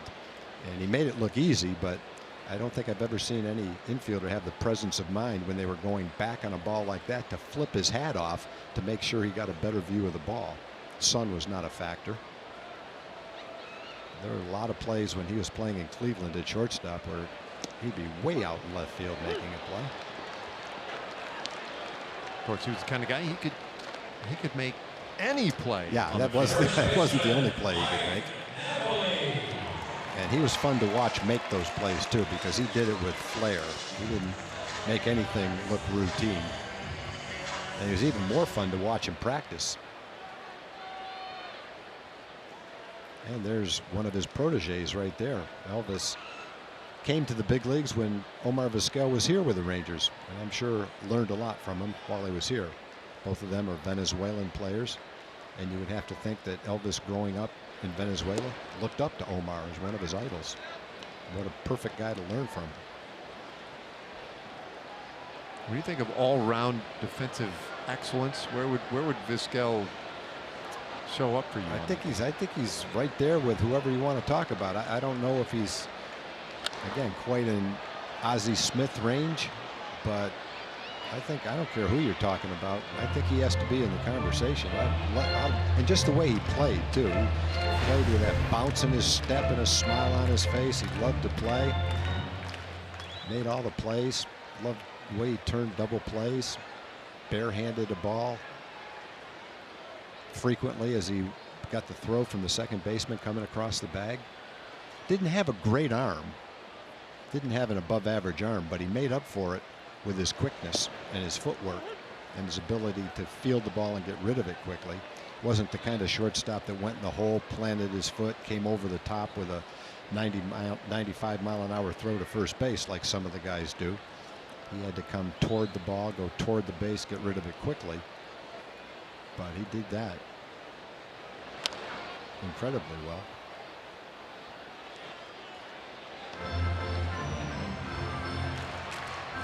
Elvis has the kind of arm where he can go in the hole and plant his foot, come over the top with that kind of a strong throw. And a lot of times he likes to do it the Derek Jeter way, where you go into the hole, jump up in the air while you're throwing it. As your body's going out toward left field, he can do that very well too. 1-2 to Napoli. He held up 2 balls and 2 strikes. The thing we always talk about is the infielders today is how big they are, yet how agile they are. Elvis is probably 6'1" or 6'2", 200 and whatever, 5 pounds. Much bigger than shortstops used to be, but has every bit the agility of the 5'10", 145 to 75 pound shortstops that used to play. Maybe 45 is a little too light, but 160 pound shortstops. That was just as quick as they were. Napoli strikes out swinging to in a quiet bottom of the 4th.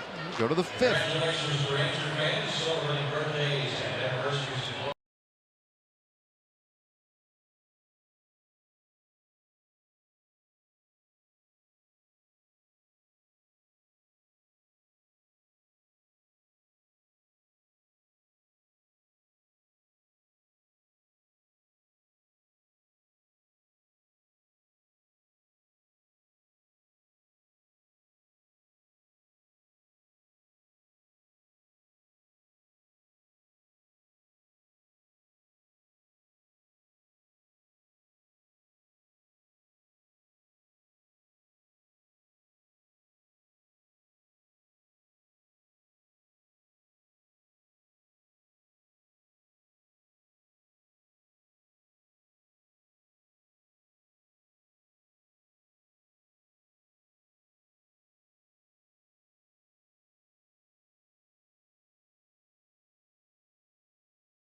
Brought to you by T-Mobile. Corey Seager, are you kidding me?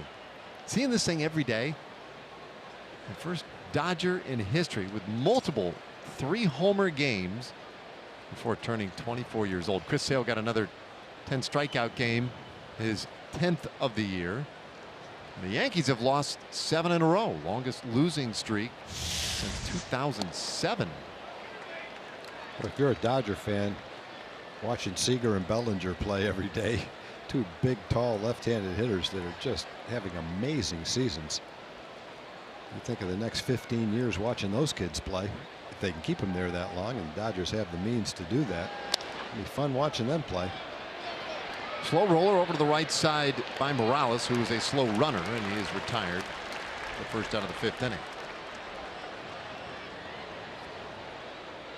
Left fielder Steve Pearce. Now Steve Pearce, who is 2 for 2.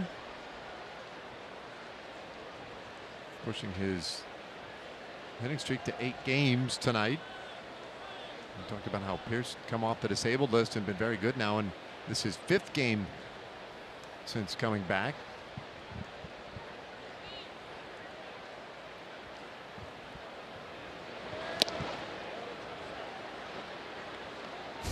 All right, our Kubota power stats. Ernesto Frieri, 178 strikeouts in 12 and 13, second most among American League relievers.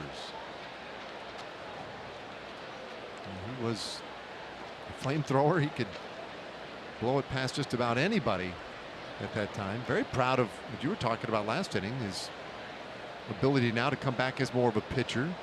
Took last year off. Didn't pitch in the big leagues. Just spent the year working on mechanics back in Columbia. Pitched with Team Columbia this year in the World Baseball Classic. And wasn't real sure he would come back and play. He pitched well, though, and his teammates and some guys that he faced said, dude, you're still pretty good. Yankees gave him a shot. Now the Rangers have him. 2-1 pitch. That one is ripped down the left field line, foul.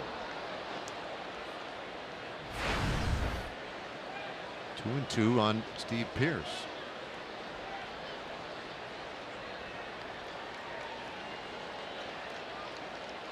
Frieri very much knows that he is no longer the straight power pitcher that he once was. Tonight called upon to maybe chew up some innings. A little tight on Pearce.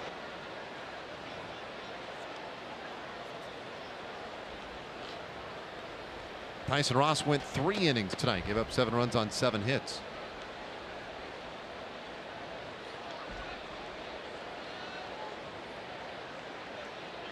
Frieri, though, 31 years old, and this one is lined over short. That's a base hit. And Pearce is 3 for 3.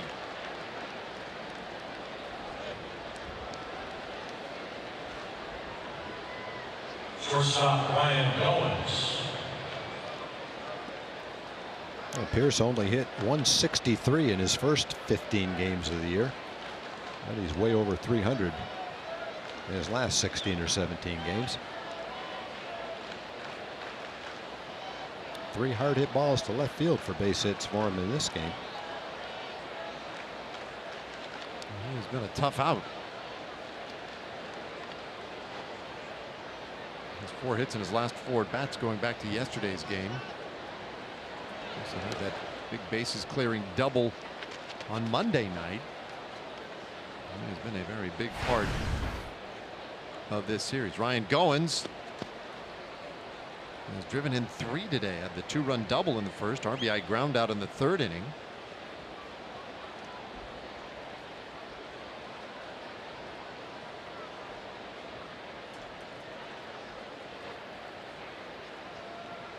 Not sure Goins the only RBI for the Blue Jays. Falls behind here 0-2.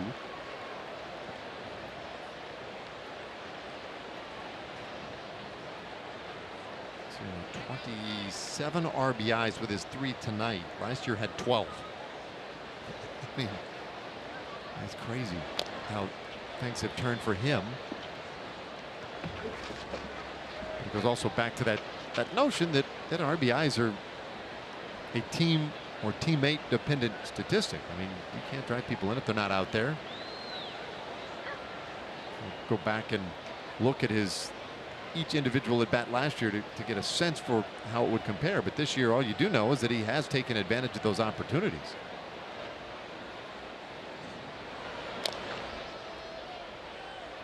Now stays 0-2. That is a beautiful first night of summer.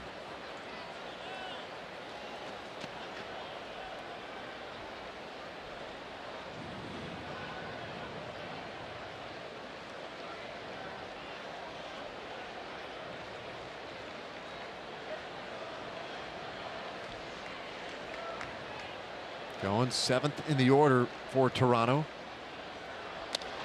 And hits this one off the end of the bat. Andrus underhand flip second home run and on to first for the double play. 6-4-3 double play ends the top of the 5th inning. Frieri getting that pitcher's best friend. We're halfway there tonight. Toronto by 5.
Fifth inning, a can't miss event of the summer hits South Beach. Baseball's biggest stars taking the field for Major League Baseball All-Star Game. That's going to be July 11th, only on Fox.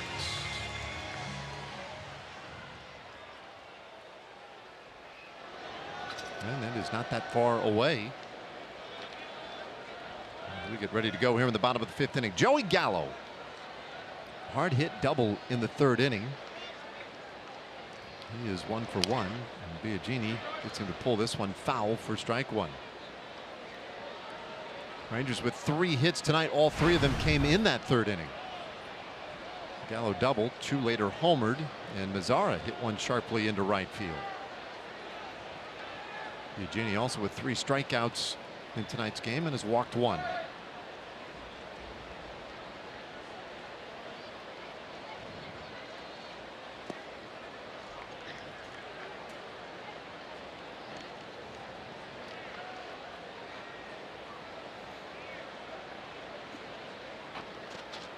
Well, that Gallo double put it into an 0 for 11. He's fallen on some hard times the last couple of weeks. 14-game stretch where Gallo was hitting just 120.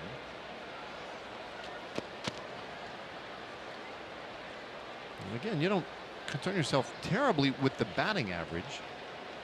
The on-base percentage has dipped down well below league average at .291. Still has the home runs.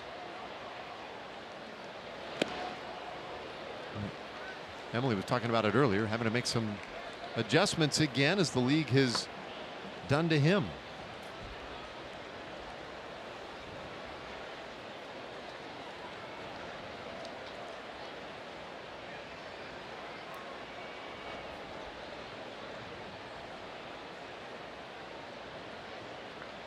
Biagini's 2-2. And that one sent the other way, high in the air into left field. And Pierce lost track of it for a second and banged into the fence.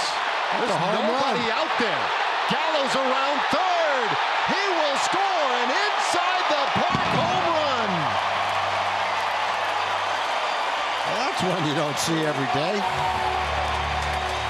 We talked about the sky at this time of night makes it difficult at times for the outfielders to pick up the ball. And Pierce didn't see that ball until it was too late. By the time he saw it, he gave it a gallant try. He sprinted to the wall, smashed into the wall. Hopefully he's okay. Looked like a changeup with a three-finger grip. You see Pierce finally picked the ball up right here. But by the time he does, he gets there a little bit late and just smashes into the wall. It takes him a while to get up. The ball comes back toward shortstop. By the time he could get up and by the time Goins could get out there, it was too late. And Joey circled the bases.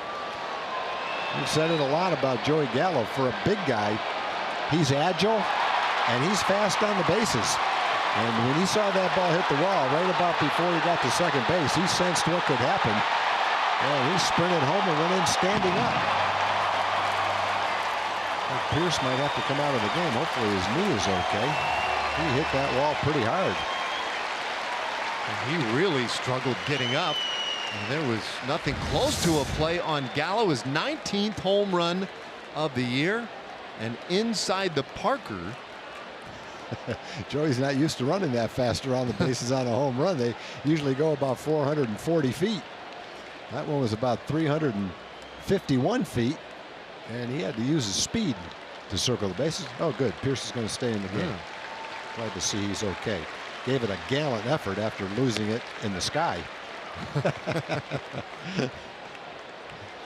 Not many times in a baseball game do you have to sprint that far. Generally, baseball is a game of short sprints. 10 yards, 20 yards, sometimes on a double. Obviously, it's a little bit longer. Not many times do you get a chance to sprint from the batter's box all the way around the bases. You see the 26th in Rangers history, only the 8th that has ever happened in this ballpark. Ryan Rua, the last inside the park home run for the Rangers, came against the Yankees in 2015. Fun start to the 5th inning and a curveball to Shields. Take strike one. I remember being in old Yankee Stadium as a player and seeing Bump Wills and Toby Harrah hit back-to-back inside the park home runs. That's a rarity. Yeah, in a game in which I think Ken Clay was the pitcher for the Yankees. And, you know, as a player, you say, well, I'll guarantee you that's never happened before. Well, it has happened before. I couldn't tell you how many times or by whom, but it is rare. And we got to see Toby and Bump Wills do that.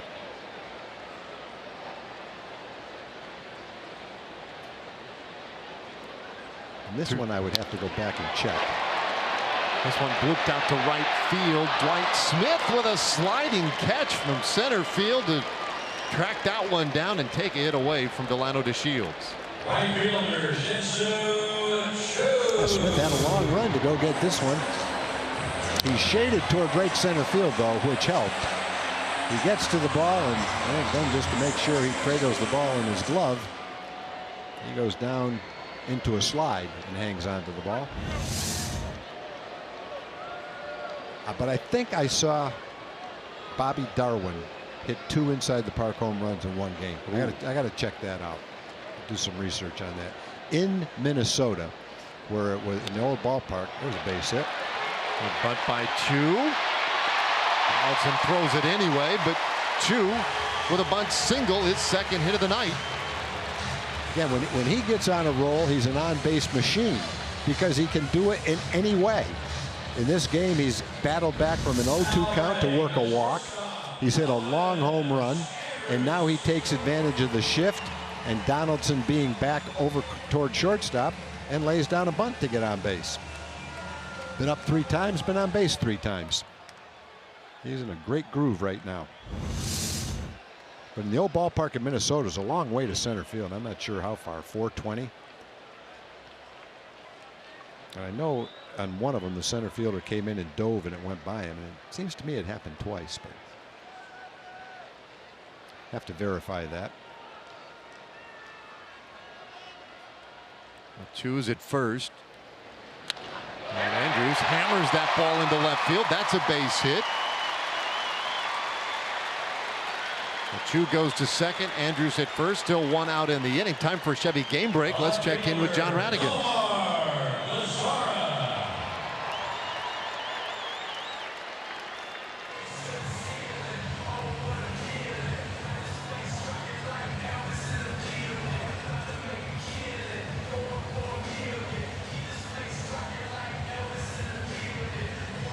All right, thanks, John.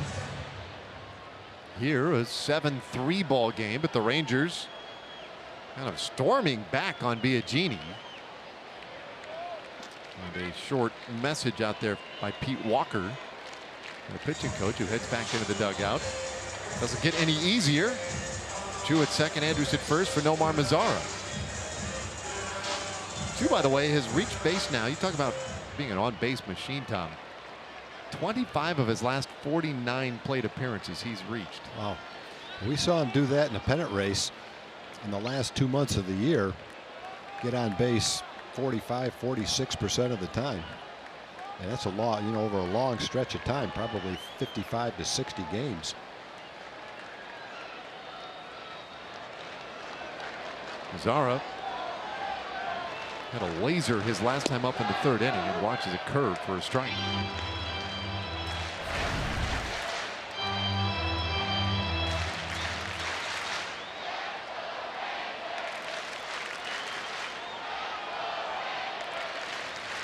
Two men out there for Mazara, who's driven in 46 this year.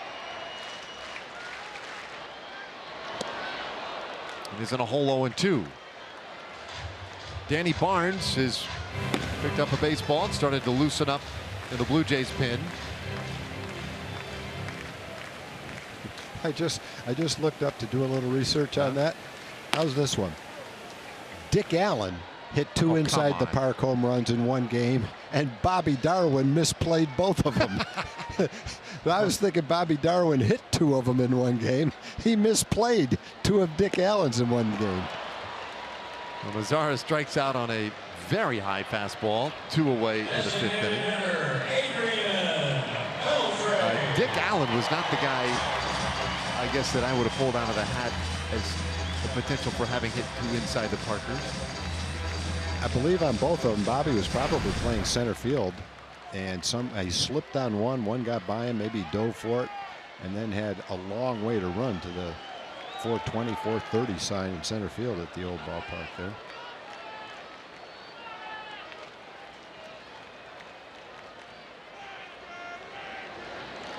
He hit both of them off Bert Blyleven. I bet you Bert was happy with those two misplays in center field. That's a good one.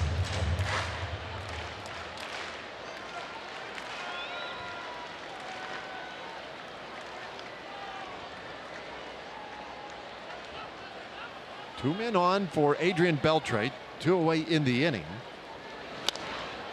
And he hits that one foul, the count 0-2. So Biagini came back to strike out Mazara. And now ahead of Beltre, no balls and 2 strikes.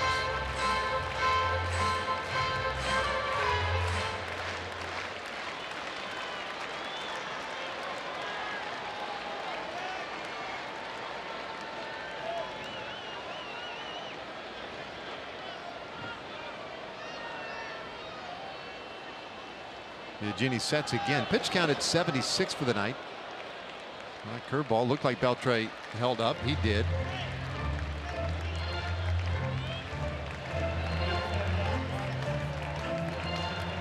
A look from behind home plate. This beautiful Wednesday night.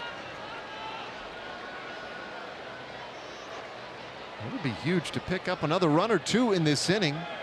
Rangers down by 4. A good spot for Beltre.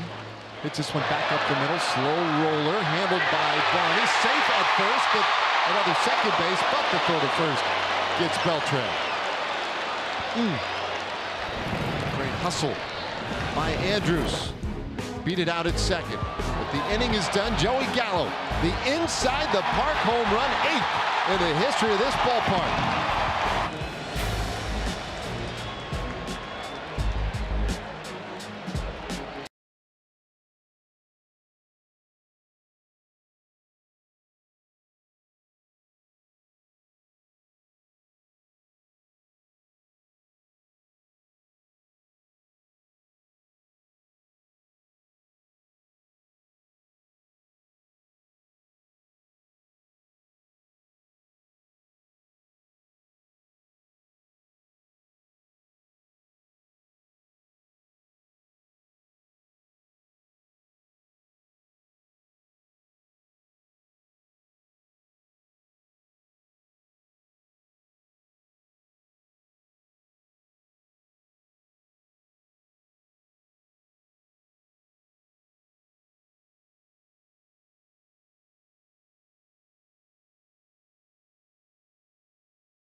To the top of the 6th, Ernesto Frieri back out on the mound for the Rangers. And Dave and Tom talked about the fact that Ernesto wanted to come to this team, wanted to play for this team. He said he's a different pitcher now than the one that this Rangers team has faced before. Before he said he was a thrower, and now he's becoming more of a pitcher. Before it was fastball, fastball, fastball all the time. Now he trusts so much more in his secondary stuff. And he said something that meant a lot to him was the fact that when Elvis Andrus saw the change in his game, commented on it and complimented on him on it, and how he felt like he could be a better pitcher and a great pitcher for this team because of the adjustments and the changes that he's made over the course of his career, guys. Back to work in this 6th inning. Goes after Darwin Barney. 1-1 the count. Barney hit the 2-run homer in that 6-run first inning. Blue Jays just came out swinging against Tyson Ross, and now lifts this one out into right field. 2 waiting, 1 away. Hey, tomorrow is Ozarka Online Ticket Thursday, when the Rangers take on the Toronto Blue Jays, final game in this 4-game series. Tickets for all Thursday home games are half price in upper reserved, upper box, and Lexus Club Terrace. You can go to texasrangers.com/specials and use the coupon code Ozarka to redeem this offer.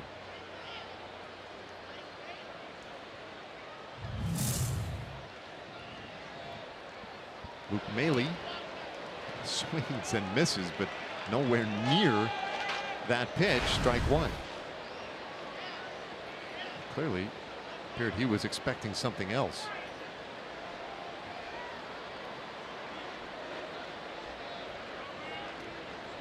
Frieri done a nice job here in relief. Next pitch is popped up near shortstop. Andrus several steps in. 2 out.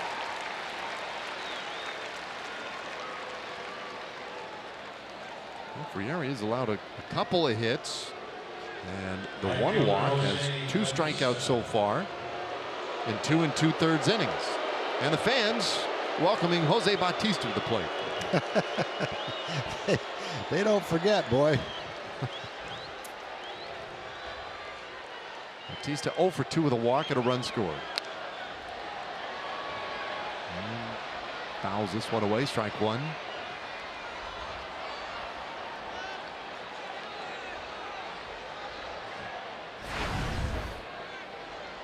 The June struggles continue for Bautista. Fly out to left in the 2nd inning. Struck out looking his last time up. A quick pitch by Frieri that time. Here's our AT&T high-speed replay. It's the quick pitch. Ernesto Frieri goes into the stretch, but instead of pausing, he speeds up his delivery and sneaks a mid-90s fastball by Jose Bautista, who was not too thrilled with that outcome. From the Ranger perspective, and being a Ranger broadcaster, I was kind of pleased with it, though. I enjoyed watching it. And Jose will be ready in this at bat in case he tries it again. What he ought to do is quick pitch him with a slider. That would be fun. That would be fun. That would be interesting. I'm on board. Generally, the quick pitch, you want to get it there as quickly as you can, so you throw your best fastball. But having already done it once, the slider might provide a very nice change of pace. There was a slider off the plate. 3 balls and a strike now. Bautista. Dwight Smith Jr. waiting on deck. Frieri in a spot here, though, where he has to be a little bit careful. There's a strike, and it's a full count.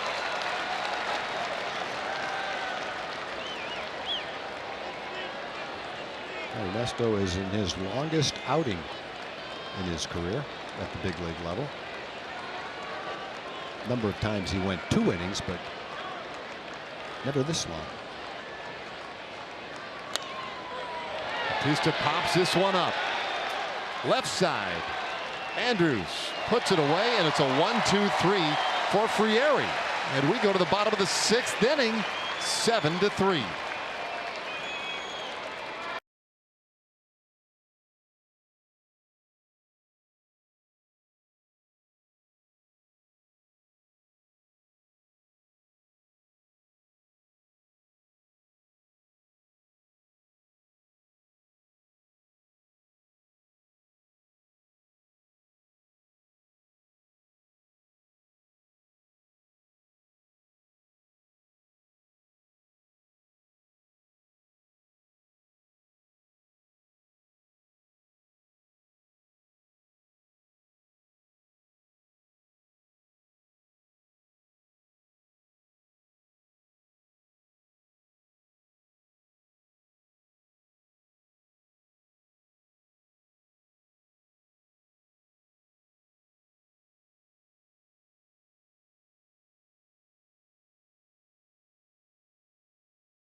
Brought to you by Sonic Drive-In. Our jackpot, $400 plus dinner for 2 at Sonic Drive-In.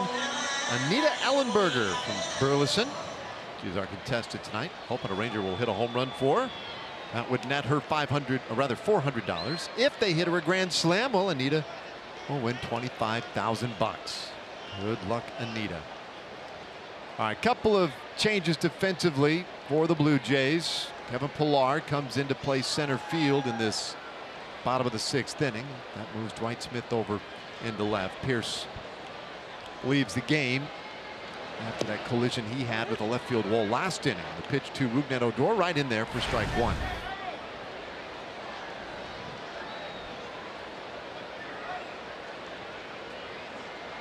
Rugi is 0 for 2.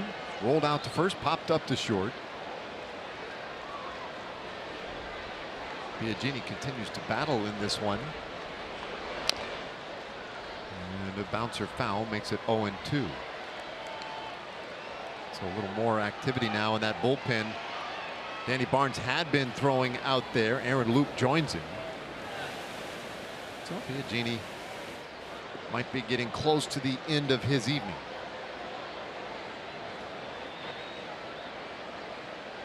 Pitch count only at 80.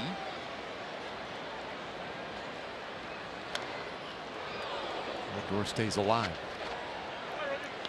So I figured out that Bobby Darwin didn't hit the 2 inside the park home runs. He let 2 of them in against Dick Allen. Which I have to tell you is for me more pleasing. Yeah. Continue. I And then it turns out the Twins, though, have had a player to hit 2 inside the park home runs in one game, and that's Greg Gagne did it back in 1986. So things you don't think could happen sometimes do happen. Funny though how your memory works. Yeah. That is wild. Yeah, I could almost envision Bobby Darwin hitting those 2 inside the park home runs, but if Bobby Darwin was involved, he just didn't hit them. He let them in. Which makes you wonder how many things that you take for granted as fact that happened a long time ago never really happened the way you remember them. Got to be a lot.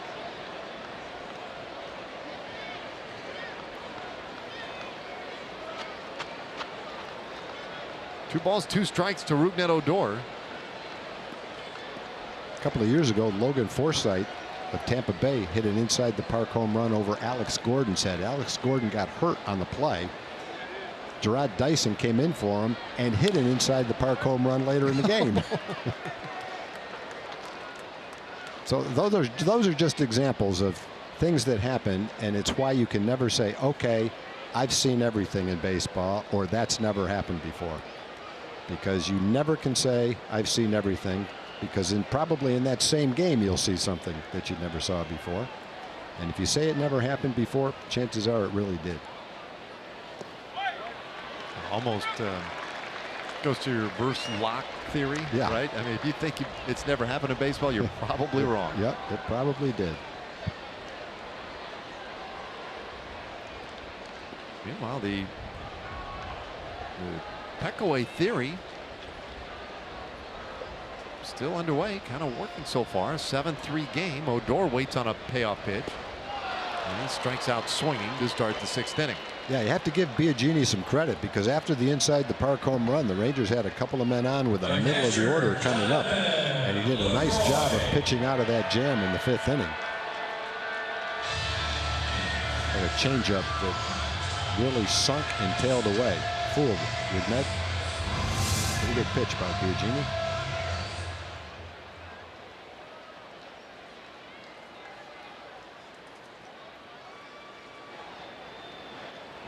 So 1 out, and Jonathan Lucroy, who is 0 for 2. Ground out and a strikeout for him.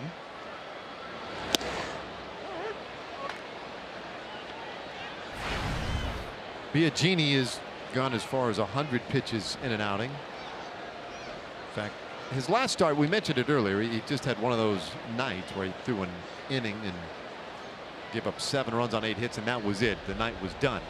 But prior to that, his previous 3 starts have gone 95, 198 pitches and length. So it's possible, if he were to get another couple quick outs, maybe John Gibbons would allow him to go out in the 7th.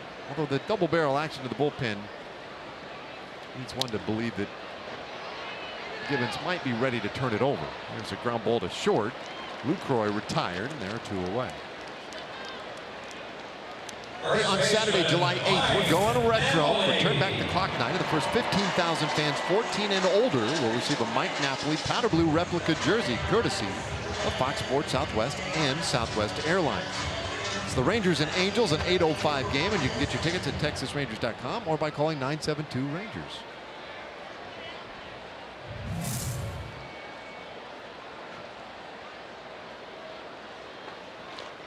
Napoli struck out looking in the 2nd, swinging in the 4th. Hits this ball off into the bat, out to short right field, and it drops in. Base hit.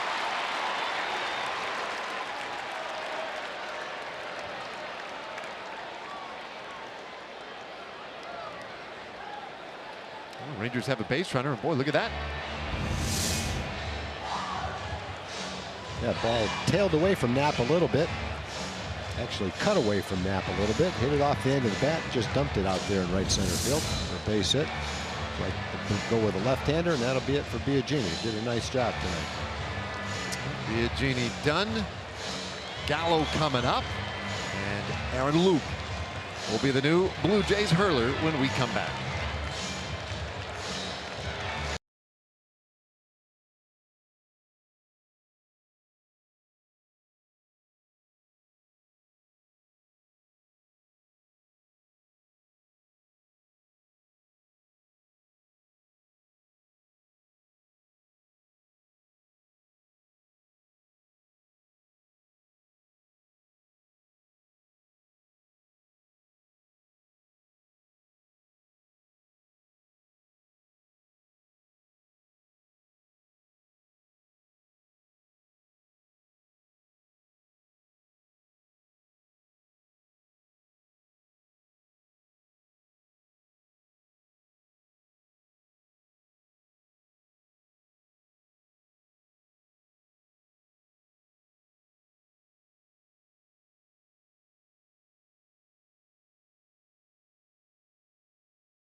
Brewers taking on Brandon Phillips and the Braves. That's a 3 o'clock game on Fox Sports 1. Then Albert Pujols and the Angels going head-to-head with the Red Sox at 6 o'clock on your local Fox station. Of course, you can watch either on Fox Sports Go as well.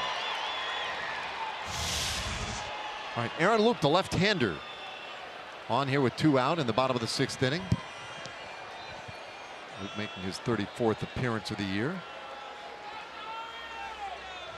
In fact, he pitched an inning and 2/3 on Monday night.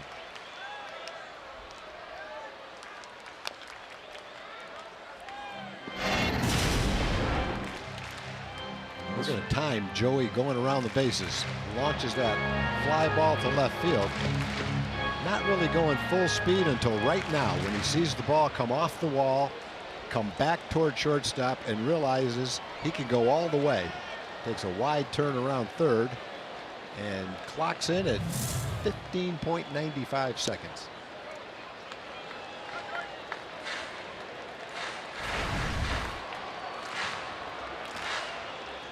Well, that was his 19th home run of the year.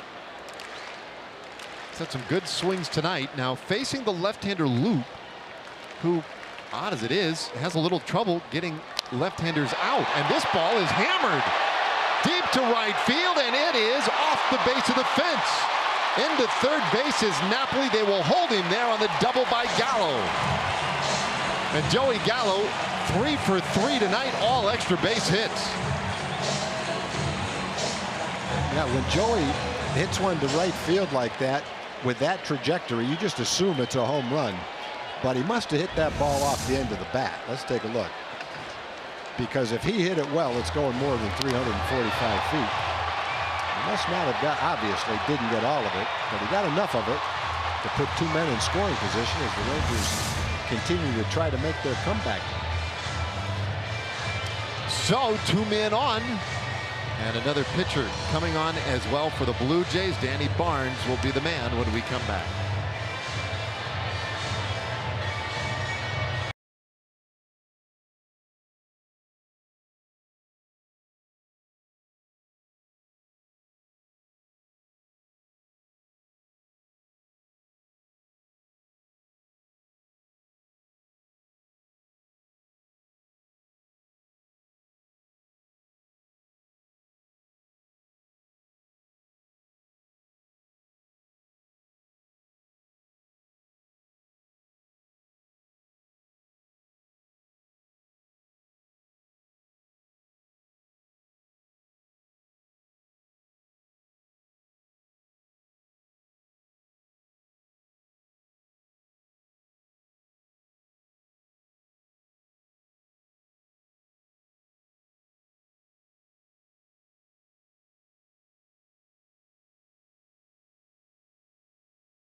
runners aboard as Delano DeShields comes to the plate.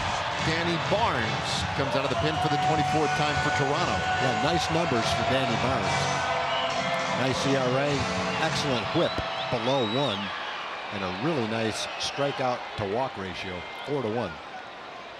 36 strikeouts and 9 walks.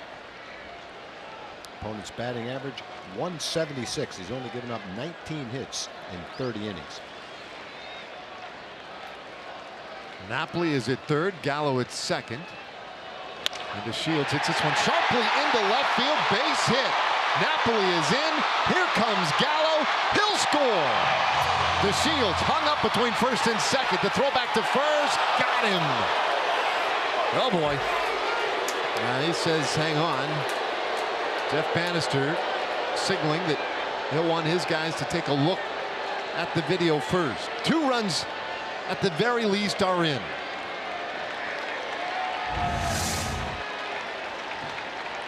Looked like he got in from up here. Wow, that's not even close. That's going to be a quick one right there. We'll get to watch Delano lead off first and steal second base. Big hit. As we talked about, the Rangers doing the peck-away theory, trying to get back in this ball game. And first pitch hitting. Danny Barnes came in with a fastball, and Delano was ready, jumped on it, drilled it into left field. It looked like he was going to be out at first base. There was a lot of daylight between Delano and first base. But he's so quick that he got back to first base easily. Umpires looking up at the scoreboard. They don't even have, they can take their headsets off now. Yeah, odd, right? When they have the right answer already at the ballpark, but they're waiting for New York to catch up. But what a big hit by Delano DeShields. Drives in 2. And makes it a 7-4 game.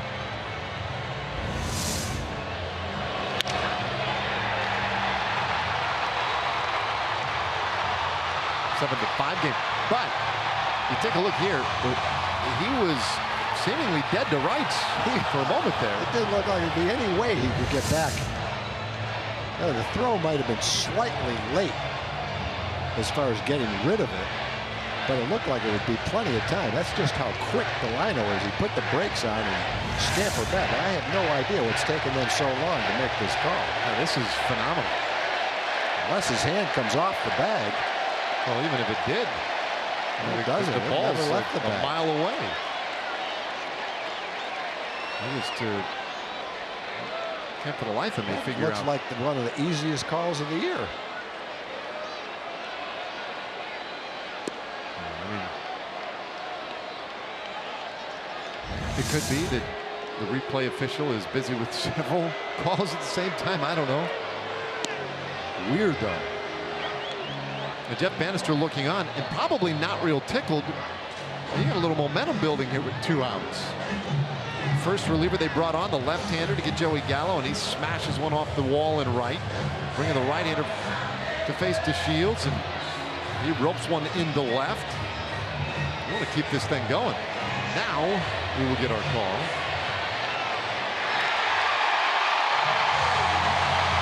Well, it took a while, but they obviously got it right.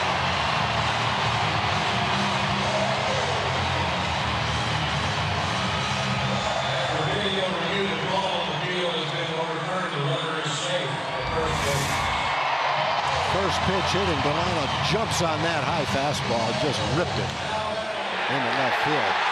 Smith charges it well, gets rid of it quickly, but throws off line. Donaldson cuts it off, but couldn't get it to first base in time to get Delano. Now Delano in a real close game now, 7-5, a real threat to try to steal second base.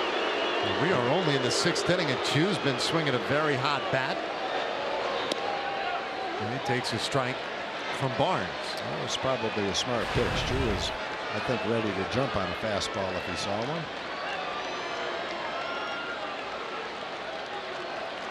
Chu has never faced Barnes before. Now Delano, third in the league with 16 stolen bases. You understand why Barnes wants to keep him close. Luke Maile, very good catch and throw man behind the plate.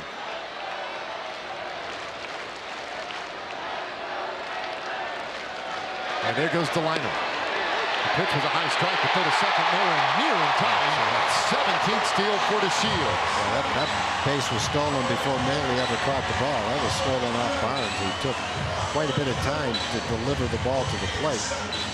Delino got a good jump, and he's going full speed pretty quickly.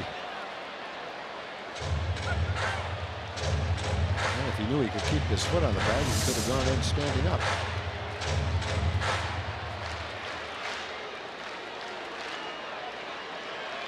So a 2-run game. DeShields at second base. Chu waiting on an 0-2.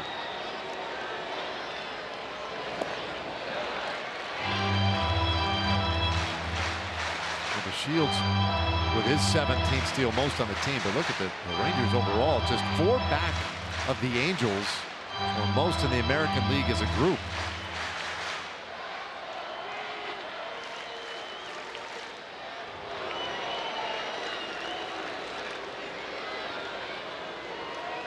One-two, and a swing and a miss. So Chu strikes out to win the 6th, but the Rangers pick up a couple of runs and send us to the 7th inning in a 2-run game.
The 7th inning, but only 2 runs separating the Blue Jays and the Rangers. We invite you to take a trip to Margaritaville Friday, July 7th. Rangers and Angels.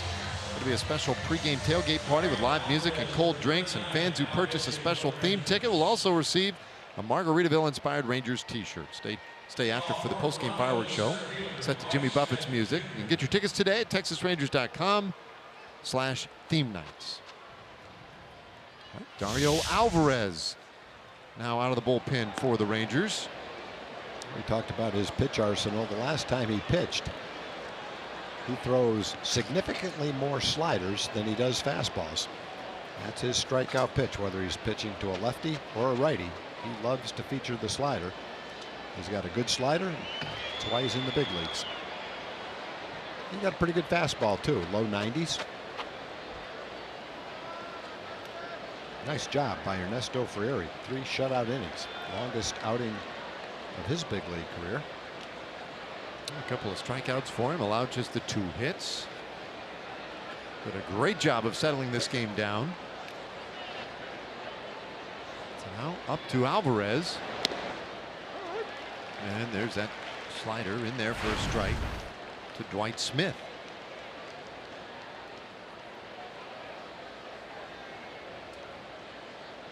Smith grounded out his first time up, struck out once again in the 2nd inning. It's 1-1. So the 2, 3, and 4 hitters for the Blue Jays They got 6 of their 7 runs in the first inning. It was a 41 pitch first inning for Tyson Ross, who then hung in there and gave the Rangers 2 more innings. 2 on Smith. But that was all for Ross, who threw a total of 74 pitches in those 3 innings.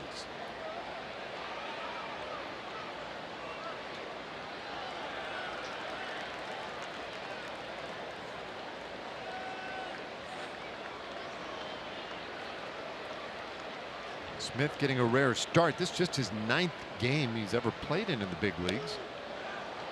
2-2 the count.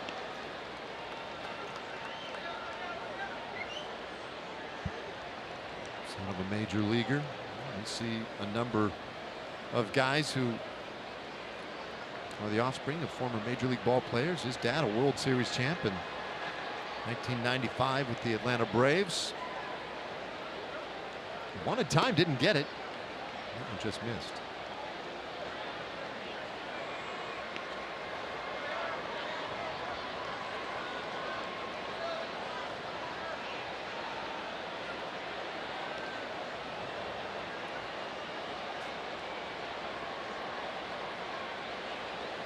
Since that first inning, that explosion by the Blue Jays, they've had just 4 hits and scored the 1 run. And even the run came on an RBI ground out as Smith strikes out to start the 7th inning.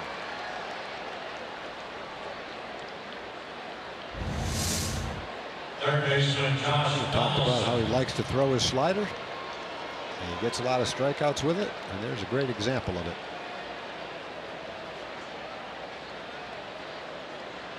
Really tough for a lefty when that ball is away from him like that to make contact.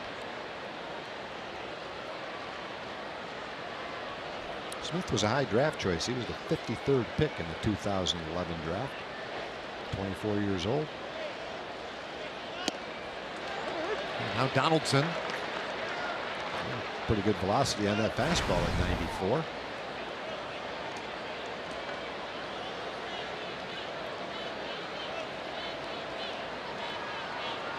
Donaldson, the former MVP a couple of years ago. And fouls this one off, the count 0-2. A little bit of a struggle at times for this Blue Jays team this year. Part of it, injuries. Donaldson had to miss 38 games this year with a sore right calf muscle. He was hitting the ball well prior to the injury. He missed 38 days in the early portion of the regular season, and it stands to reason that it'll be tough to come back and be real sharp. And he's still a threat anytime he's up there. 1-2 the count.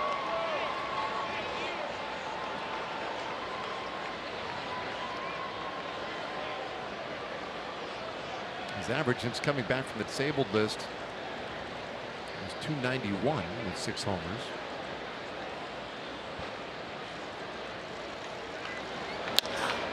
Hits this one weakly on the ground to the left side of the infield. Andrews has it, throws him out. 2 away.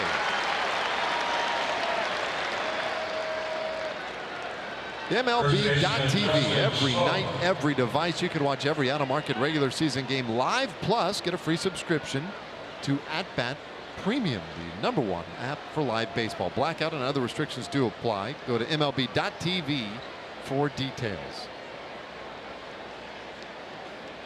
There's a slight delay sometimes in those handhelds. He's going to be psyched when he sees Donaldson ground out here in a second. There's smoke.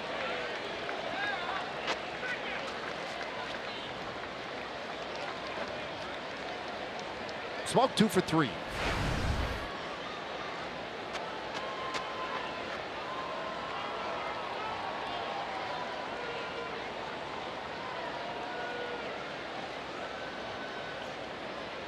Big year for him. By the way, we're getting news on Steve Pearce, who left the game today after a collision with the outfield wall. 1-1 the count. He left with a right knee contusion. He did take x-rays. They were negative. He is currently considered day to day, but Well, I guess that's the type of thing we day-to-day. Could change tomorrow. Yeah, and hopefully he's okay. He spent some time already on the disabled list, and since he's come back, he's been swinging a great bat. Had 3 hits in this game before he had to come out of the game. He lost that ball in the sky. He was late picking up the ball because he couldn't see it. And then he had to sprint to the wall to try to catch it and just smashed his knee against the wall.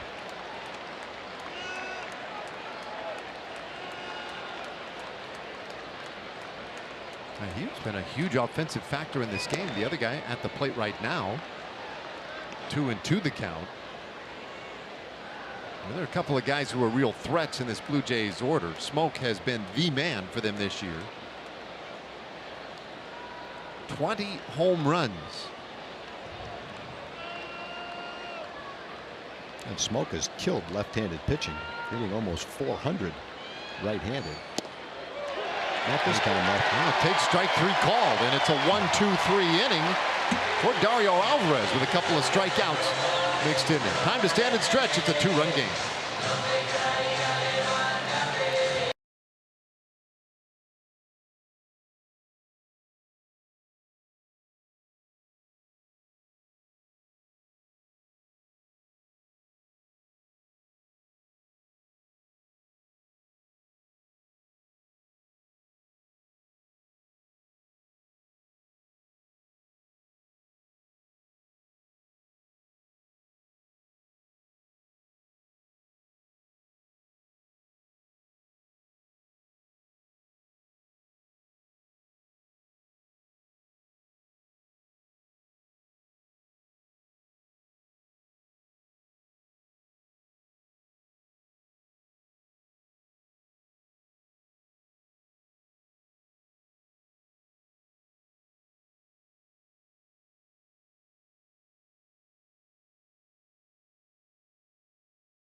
A great time here tonight on Dollar Hot Dog Night.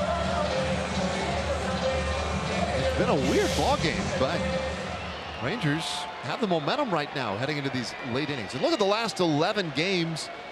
What's been going on with this Rangers team? 8-3, racing past opponents with 20 home runs. Starters have pitched well, played good defense.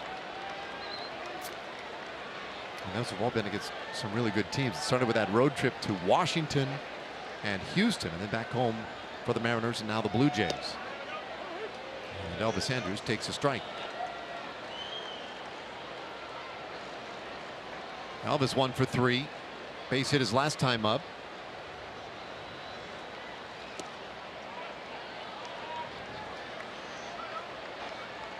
That was against Biagini. Joe Biagini went 5 2/3, gave up 4 runs on 7 hits, 1 walk, 5 strikeouts. Then Aaron Loup faced 1 hitter. And now Barnes is ahead 1-2.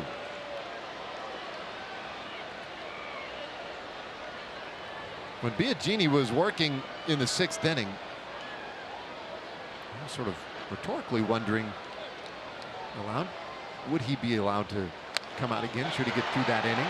Bouncer over to the right side. Smoke with a little trouble, but recovers to feed Barnes and get Andrus 1 away. Left fielder, Nomar Mazara. Yeah, Justin Smoke is a solid defensive player. He's got good hands. He's got the ability to make that short, quick flip throw. It's so necessary for a first baseman to be able to do. Something Mitch Moreland was so good at. Mitch won a Gold Glove last year. Justin Smokes. pretty adept around the bag. Having a great offensive year, and he's a good defensive player as well. That was a pretty big play. Keep the lead man off in this 7th inning, and now here is Nomar Mazara. Danny Barnes got the final out in the 6th inning. He comes inside on Nomar. I guess the direction I was heading on that whole question about Biagini going deep, figured maybe there would be some pressure in that dugout, and John Gibbons to try and push him a little bit, because the bullpen, let's face it, they have had to work quite a bit. I mean, Liriano yesterday went 4 2/3. The night before, Marco Estrada 3 2/3. And this bullpen for Toronto has logged a lot of innings. They have been unbelievably good. But at some point, a manager has to have some concern too over the workload. This one lifted high in the air near second base, and Barney puts it away. 2 out. Nice pitch right there by Barnes. Okay, with 2 gone, time for a Chevy game break. Once again, here's John Radigan.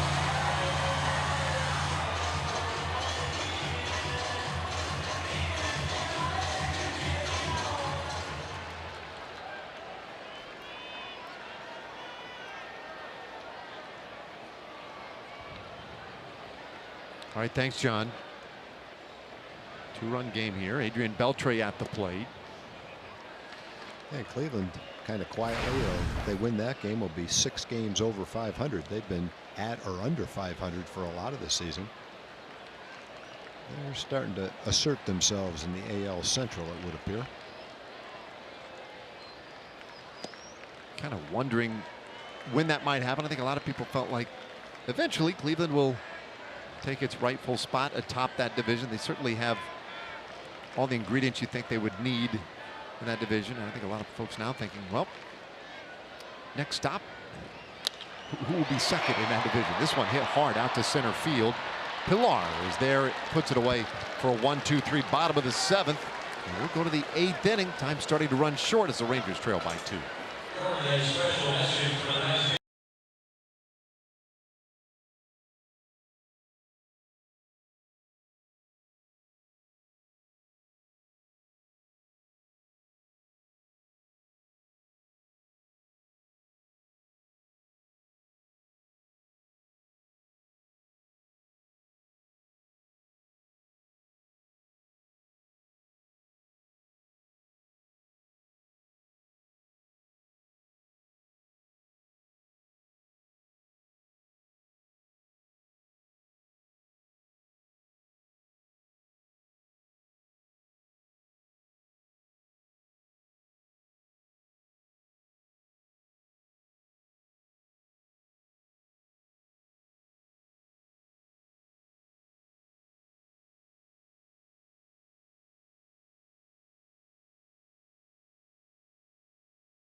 Yes to low fares with nothing to hide.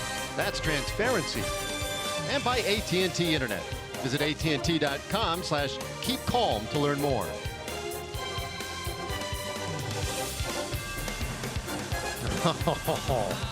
There you go. That's a bunch ready to put up a late inning fight here. Rangers down by 2. Great crowd tonight at Globe Life Park on a beautiful Wednesday evening, first night of summer. And in the 8th inning, Kendrys Morales will lead things off for Toronto.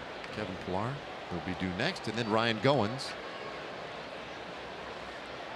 7 runs, 9 hits, no errors for the Blue Jays. 5 runs, 9 hits, and 1 error for the Rangers.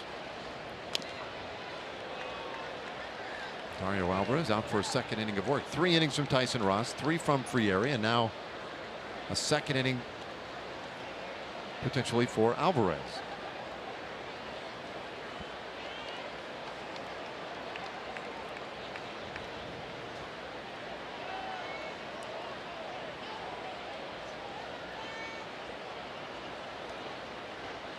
Morales in his first year with the Blue Jays. Last couple of seasons put together some nice years for the Kansas City Royals, and really, the numbers: 177 career home runs. That ranks 3rd among active switch hitters. So one of the better power hitting switch hitters still going in the game. He has singled tonight, scored a run.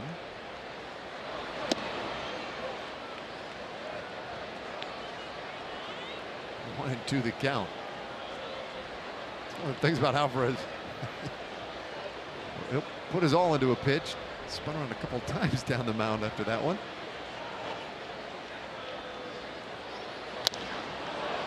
This ball hit well out to left field. Mazara not going to get to it. Will have to take it on a hop. Heading to second. Morales to throw. Got him at second base. What a play. He hit the ball off the 390 sign, and Nomar played it perfectly off the wall to a strike all the way to second base and got Morales going into second. Watch how well Nomar plays that ball and how accurately he makes that long distance throw. Beautiful play. Morales never made it to second base. Slid into Rugi. We talked about Morales before the ball game, how hot he's been, and he's got his second hit of the game, but it's not a double. Nice play by Nomar. Another assist for Mazara. 1 away in the 8th inning.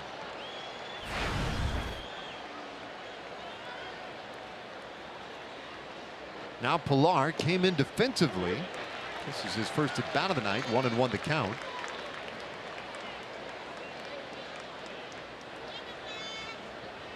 Pilar 0 for his last 12.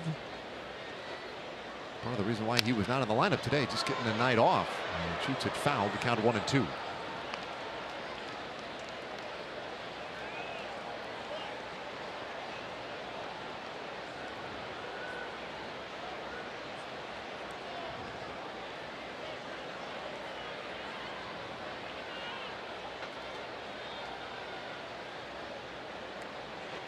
Pilar has been their leadoff man, taking over for Pierce, batting in the 6th spot of the order now. The remainder of this game, and just missed inside. It is 2-2.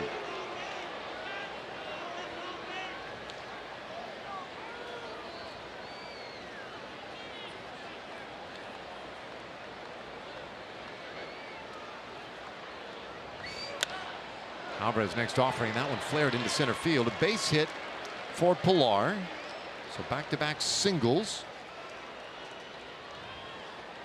Well, away and only 1 man on, thanks to the great defense by Nomar Mazara. And brings up Ryan Goins.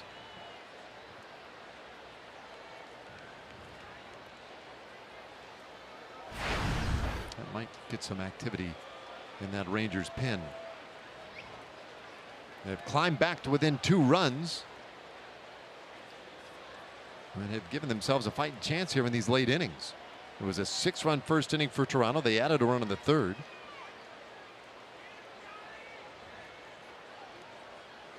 The Rangers, meanwhile, have just sort of slowly but surely eaten away at that lead. 2 runs in the 3rd inning, a run in the 5th, 2 more in the 6th, and that's a balk on Alvarez, sending Pilar to second base.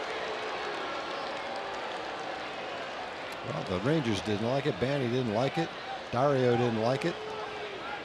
Simply to see what he did. The only thing I can guess is they ruled that he didn't step toward first base. Went too far toward home.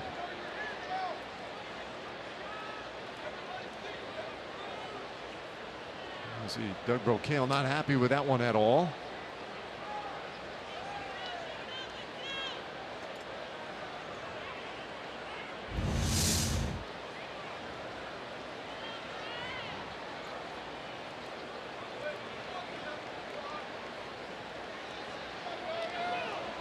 I don't know. I don't see it. Unless his right foot, in the eyes of the umpire, went across that imaginary 45-degree angle too close to home plate and not close enough toward first base.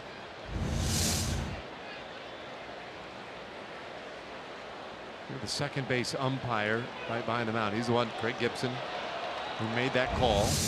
Pretty emphatic about it. Yep. He saw it. It makes you wonder, what did he do different on that than he does on his other pickoff plays?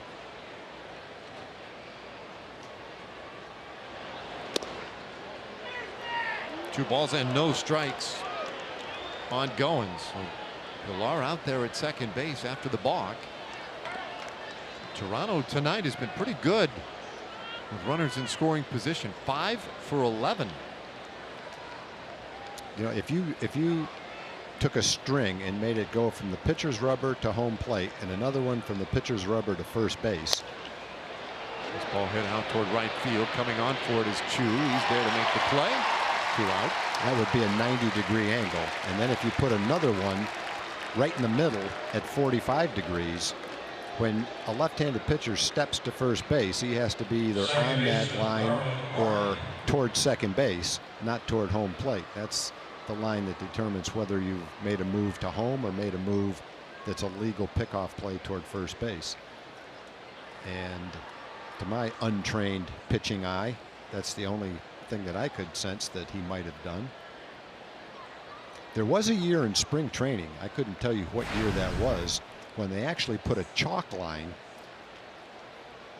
at 45 degree so that everybody could see exactly where that line was. Pilar took off for third base, and Lucroy couldn't come up with the ball cleanly, so that's a stolen base for Pilar.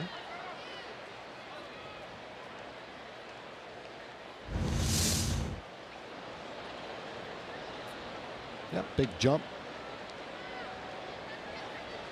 Obviously, if you get closer to home plate, you got a better chance to score, but it's not quite as critical when there's 2 outs. Whoa, that looked like it was going back to the screen. Nice play by Jonathan. That ball would have hit a left-hand hitter. Well, that's pretty good alertness on back-to-back pitches. Had the curveball with the runner going, and then crossed up a little bit there as that one slipped. Yeah, if you make a wild pitch with a guy stealing, it can be a run. I saw that in the highlights last night. Ian Kinsler in Seattle was stealing third base. The ball got by the catcher. He just came right on around third base and scored on it. A stolen base, wild pitch, and scored a run from second base. And if that ball got by Jonathan, Pilar might have been able to do the same thing. Well, a ball and 2 strikes now on Darwin Barney. Homered in the first. 1 for 3 tonight.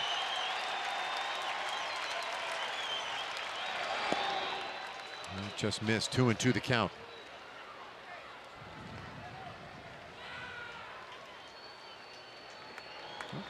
Tanner Scheppers getting ready out there in case he's needed, either in this 8th inning or later. 2-run game. Pilar at third base for Toronto. Alvarez trying to work through a 2nd inning in relief. Here it is. Tackled nicely back there by Lucroy. Full count.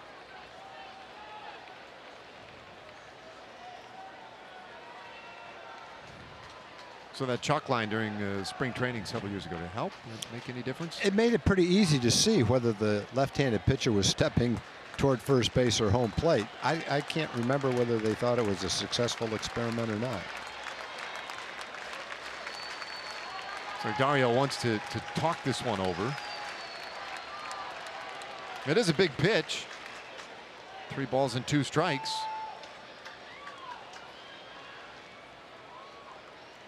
Barney, we mentioned it earlier tonight, never really known for his bat, known more for his glove, but hit a big home run.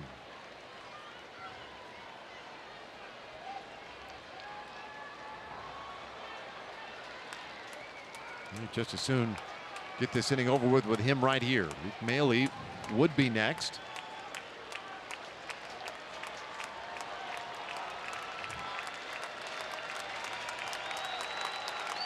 3-2 pitch, and he loses Barney.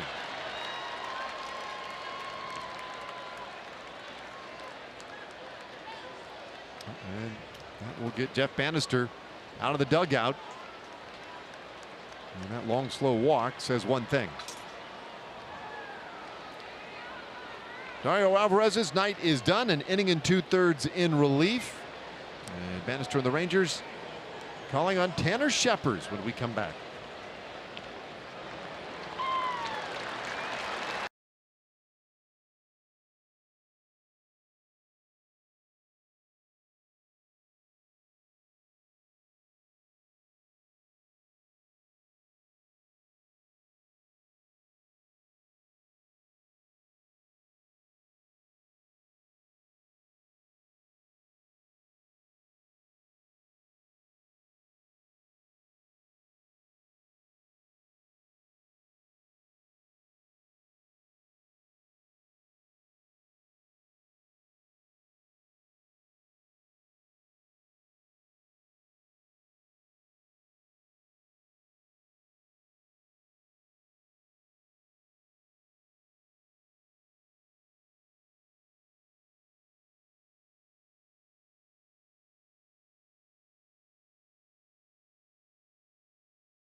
Had a 2-run game. Joey Gallo a couple of doubles. Nobody's going to forget that Steve Pearce inside the park home. Oops, wait a minute. Gallo's inside the park home run. That's going to take a little while to unwind. 30 years from now, Dave, that's exactly how you might describe it. Ernesto Frieri, great job in relief. Longest outing in his career, 3 scoreless. Now, Joey Gallo inside the park home run. Rounded the bases in less than 16 seconds. Scheppers is on. And with a runner going from first, Gallo trying to throw behind on Pilar, but that didn't work.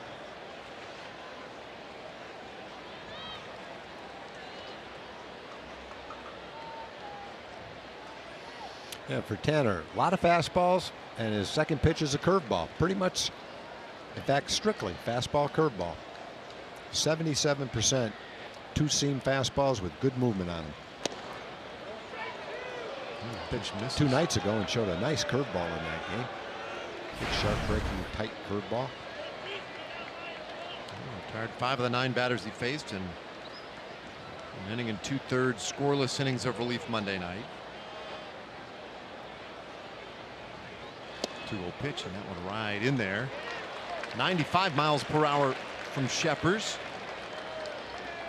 Luke Maile 0 for 3. His opponent here, Maile, a guy who has really struggled at the plate this year. And he has a runner at second and a runner at third. 2-1, and that one is a soft liner caught right at the shoe tops by Gallo to win the inning. So Scheppers puts an end to it in the top of the 8th. And now here come the Rangers, last of the 8th inning, down by 2.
on his second rehab assignment today. Really good stuff for Frisco. And we're trained not to pay too much attention to the numbers, but Tom, I guess if you're going to have a pitching line, it might as well be a good one, and it was today. Yeah, for sure. And I think when you watch that video, if you took the uniform off and put on a Ranger uniform, you wouldn't be able to tell the difference between pitching in that minor league game or what he looked like when he was pitching in the big leagues. So I think it's just a matter of whether his stamina has been built up. Banny said today in the press briefing before the game that the earliest he could come back would be sometime in the Cleveland series on our next road trip, but that they wanted to reevaluate Cole tomorrow, see how he felt before they made any kind of determination whether that would be possible or not, or whether he might end up getting another rehab start. But that looked pretty good. Threw a good number of pitches, had success. Everything looked just like normal in that outing. Very encouraging. Meanwhile, we go to the bottom of the 8th inning here, and Ryan Tepera in his 31st appearance. He was the 4th pitcher of the night for Toronto. Yeah, Ryan Tepera has similar numbers as Danny Barnes. Not household names, but they've been pitching some great baseball for Toronto. Popped up first base side, playable, and handled by Smoke, one away. Tepera has thrown 37 innings and only given up 1 home run. Both Barnes and Tepera have opponents' batting averages in the 170s.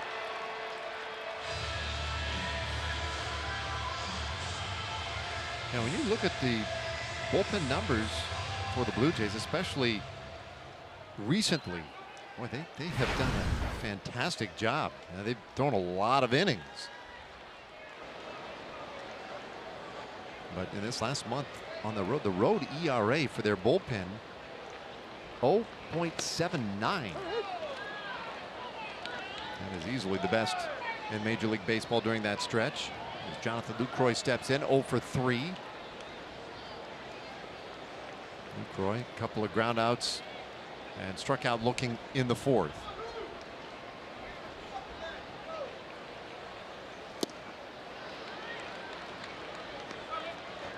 Well, it was 6-0 Toronto before we knew what had happened. And the Rangers have come back nicely to make this thing a game, but down to their final 5 outs tonight. I think when you saw that last pitch, that hard slider, you see one of the reasons why opponents hit 170 against him.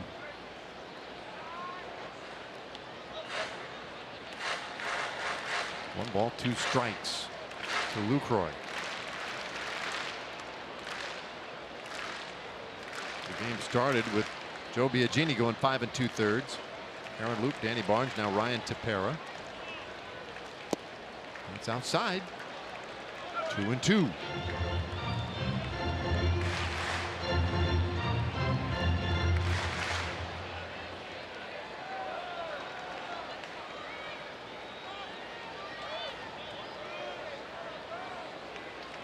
It's the 3rd season in the big leagues for Tepera, 29 years old. It's Lucroy to foul this one off.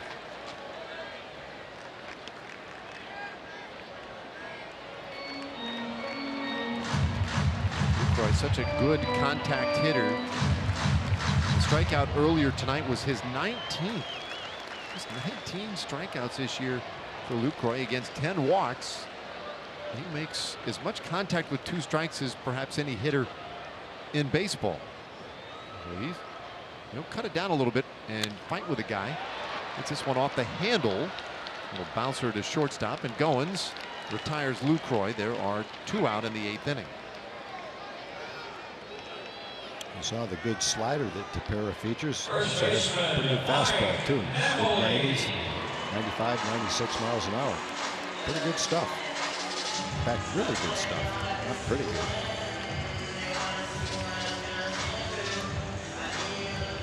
Well, last year Tepera was limited to just 20 relief appearances, but had a 2.95 earned run average. His first year in the big leagues in 2015, came out of the pen 32 times and posted a 3.27 ERA. So real good numbers in back-to-back years. Heading into this season, he has spent time in the minor leagues in both years as well. A guy who may very well settle in and be a big-time reliever for them at the back of their bullpen. He was a 19th round pick in 2009. And goes 2-0 now on Mike Napoli.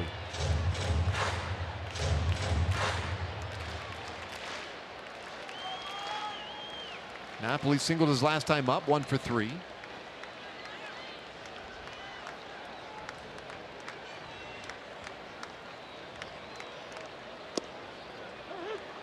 We've talked a lot in this series about the slow start for the Toronto Blue Jays. Napoli, a guy who, in a similar way, he started the year very slowly for the Rangers. And he has spent a little bit of time on the disabled list, but you know, it's a long stretch now where he's been a whole lot better. 2-2 the count. You look at his numbers from April, 146 batting average, even the slugging and the OPS. What a massive change for Napoli since the end of April. Those are the numbers you would expect. Walking with more frequency now, but driving the ball.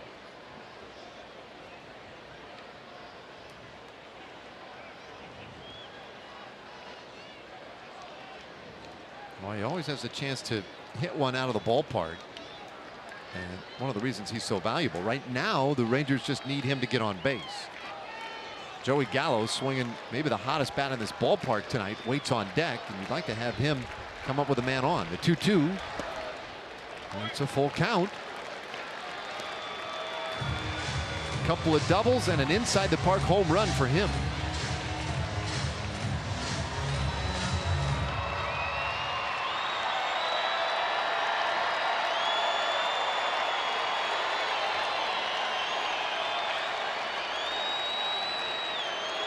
That makes this an awfully big 3-2 pitch. And he strikes out Napoli, and it ends the 8th inning. So the Rangers go quietly in the 8th. And they're still down by 2.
Summer here at Globe Life Park in Arlington. Did you say you missed one of the most exciting plays in baseball? We will show it to you and break it down with the doctor of defense. Mark McLemore joins me. We've got lots of post-game reaction to this one coming as well. We will hear from the manager and from the guy who authored that inside the park home run, Joey Gallo. It's all coming up. Rangers Live is presented by Frontier Communications, and it comes your way immediately following the game, guys. All right, thanks, John. Keone Kela on in this 9th inning to face the top of the order. Keone's a guy that features 2 pitches, a fastball and a curveball. And as you mentioned the other day, Dave, that curveball has become a tremendous pitch for him. Straight over the top, breaks straight down. Combine that with a mid-90s fastball, and you've got a nice combination of pitches. He had one outing recently where that thing flattened out just a touch, and then he made an adjustment, and man, it's just been ridiculous. And there it is for a strike to Jose Bautista. And with his power arm, that's a helpless feeling if you're Bautista to see that thing coming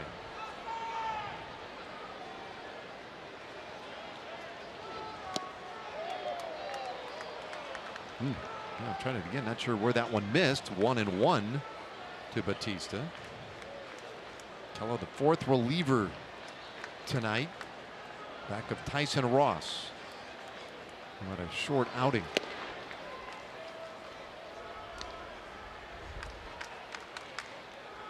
Short outing, but a long first inning. Ross just had trouble settling in that first. After that first inning was fine, but unfortunately used 41 pitches in the first, and it really hampered his ability to go deep in the game. The 2-1. Just the second start for Ross. First one so encouraging, and again the bounce back the next couple of innings pretty encouraging as well. So just something to build on tonight, and his team has come back to make this thing a game. Kello walks Bautista, and that's how we start the top of the ninth.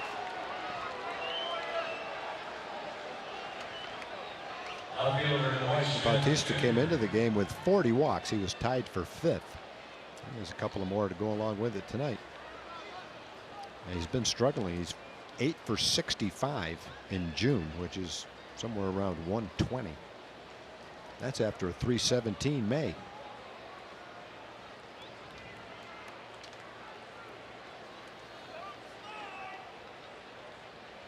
He's out there now for Dwight Smith Jr. 1 for 4. And Kelly gets into tap one foul.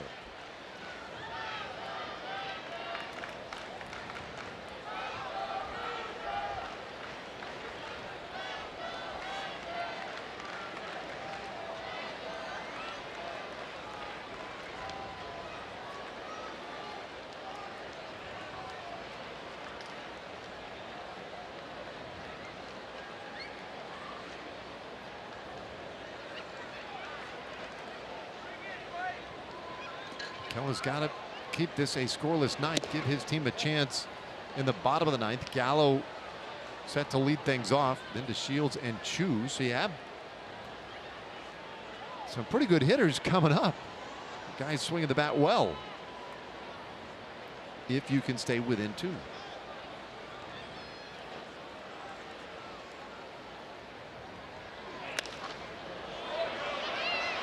Ball and 2 strikes now on Dwight Smith Jr. Well, Roberto Osuna, we saw him the other night.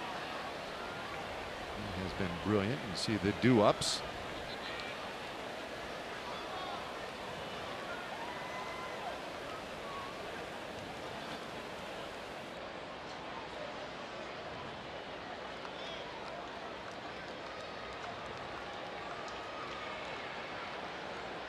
Ground ball wouldn't be bad here. 1-2 pitch. And that's strike 3 called. He'll take a strikeout as well. 1 away.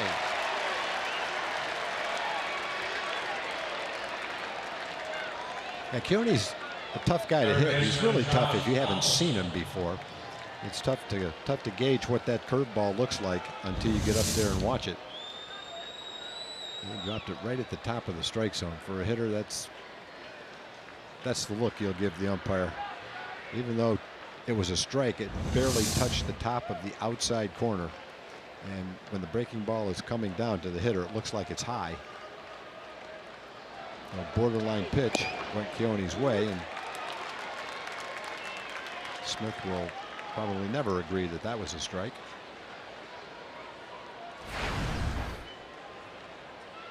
And Josh Donaldson, quiet one so far tonight.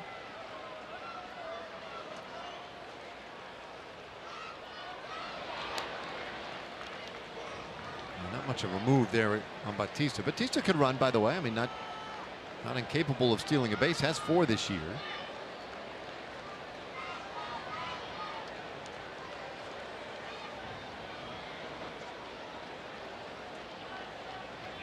Keller's 1 strike offering, and that looked pretty good, but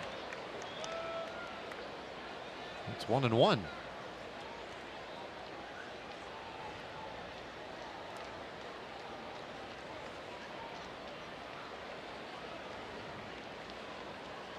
Donaldson, not an easy double play candidate. He's only rolled into 2 this year. Middle of the infield, though, set up for it. And this one popped up out into short left field. Mazara coming in, but Andrus out there. And that is out number 2. So Batista still at first base. First baseman Justin Smoke. And it brings up Justin Smoke.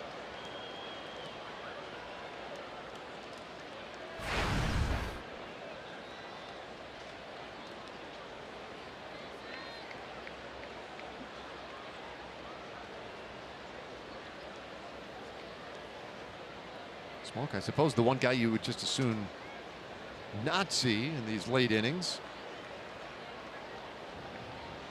Single and a double, 2 runs scored tonight. He's 2 for 4.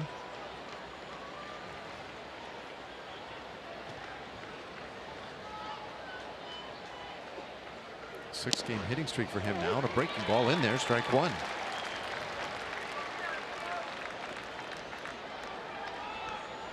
Now, since May 10th, nobody in the American League has hit more home runs or has a higher on-base plus slugging percentage. He's done some damage in this series, and the 1-strike pitch off the plate. It's 1-1. Whomever wins this game will have a chance to win the series tomorrow. One of those rare 4-game series. It's a 1:05 start tomorrow, so we're right back out here. Our coverage beginning at 12:30 tomorrow afternoon with a pregame show. That will be the last we see of the Blue Jays during the regular season. The 1-1. Keller's behind.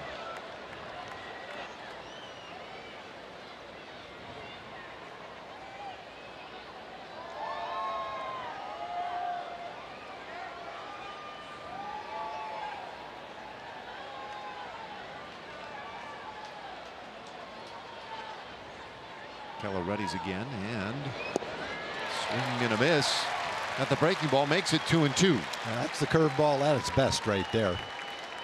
Sharp breaking and just slightly out of the strike zone. Tempt the hitter to swing at it and then give him nothing to hit.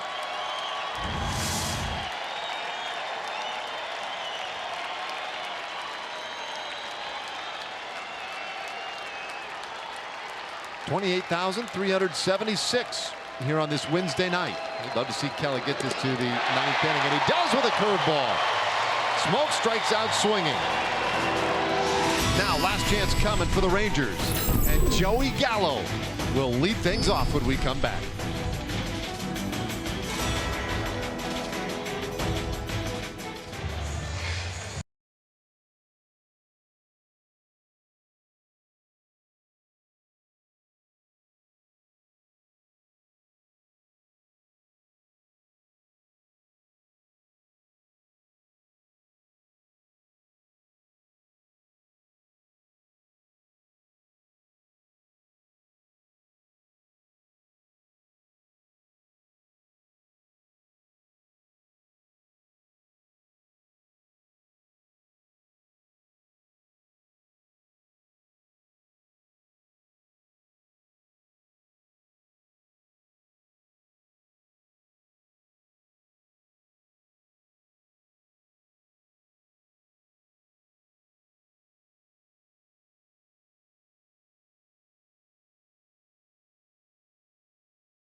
And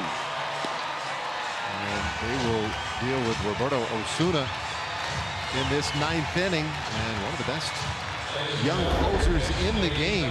Look at what he has done before the age of 24. Most career saves. Only Houston Street was 76 more than Osuna. But he's got some time to catch him. Hey, Houston Street was a college pitcher coming out of the University of Texas, but he didn't spend very much time in the minor leagues, if any. He pretty much went right straight to the big leagues. And Osuna has saved 18 games. He's not saved 3 of them, 18 out of 21. But he's got the 36-2 strikeout to walk ratio. That's about as good as it gets. You don't go up there looking for a walk against him. Gallo typically doesn't go up there looking for a walk against many. Tonight he's been swinging, and as you can see, effectively. Couple of doubles and an inside the park home run. And it's 1-1.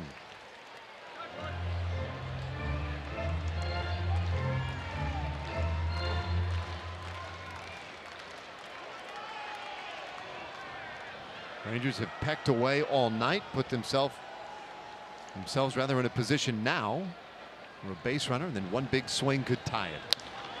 There's a big swing, but a high fly ball out to right center. Pilar over. Batista waits, and Batista makes the catch. One away.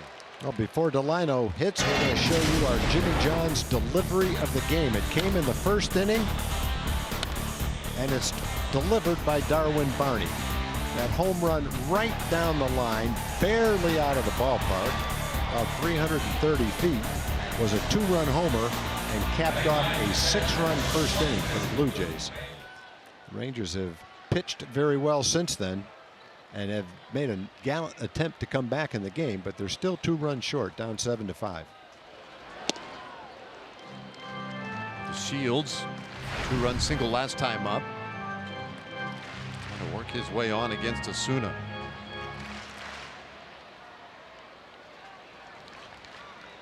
One out, nobody on. Bottom of the 9th. And it's 0-2. Delano's only faced Osuna once. And he struck out in that at bat.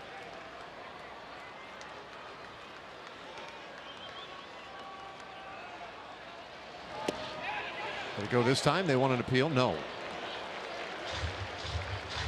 Ivensparger, our first base umpire, minor league call-up. He has worked the first 3 games of this series. My understanding is he will not work tomorrow's game. I think his game on Monday was just the 8th in his big league career. A good experience for him these last couple of days. A 1-2 pitch and a swing and a miss. Well, that's some kind of slider at 88 miles an hour. Breaks down almost like a hard curveball. Really good velocity. Take a look how it comes out of his hand.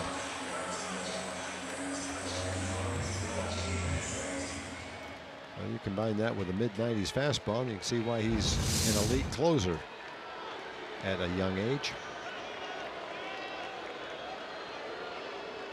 36 saves last year for Osuna.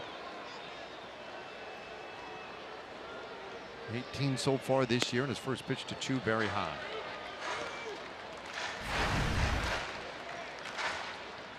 Well, Chu's been on 3 times tonight.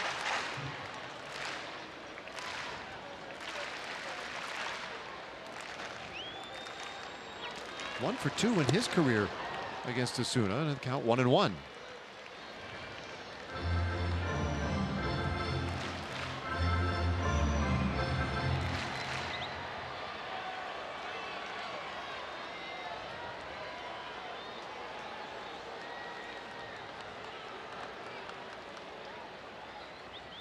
They won it away on Chu. But it comes in 2-1. Walk, a home run, a bunt single, and then a strikeout.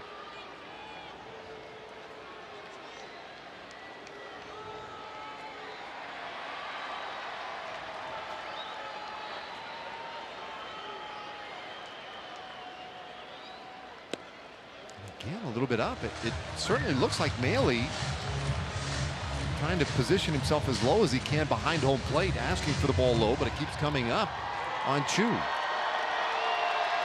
Chu not afraid to take the walk and give Elvis the chance.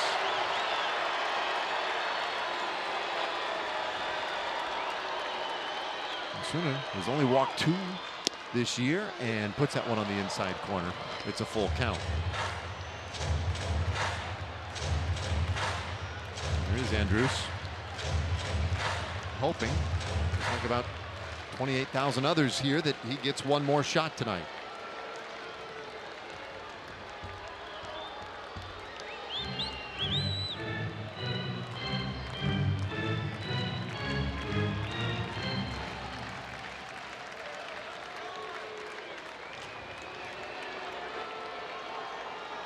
Ready again in the payoff pitch. It is inside, just the 3rd walk that Osuna has issued this year, but it gets the potential tying run to the plate in the bottom of the 9th inning. Well, it would stand to reason that if he is going to walk somebody, it would probably be someone like Chu, who is a very patient hitter. Chu has a couple of hits tonight, including a home run, and that's his 2nd walk of the game. Been on base 4 out of 5 plate appearances. And now the tying run is at the plate. So Andrus, we've seen Osuna a couple of times, yet to collect his first hit against him. Elvis 1 for 4.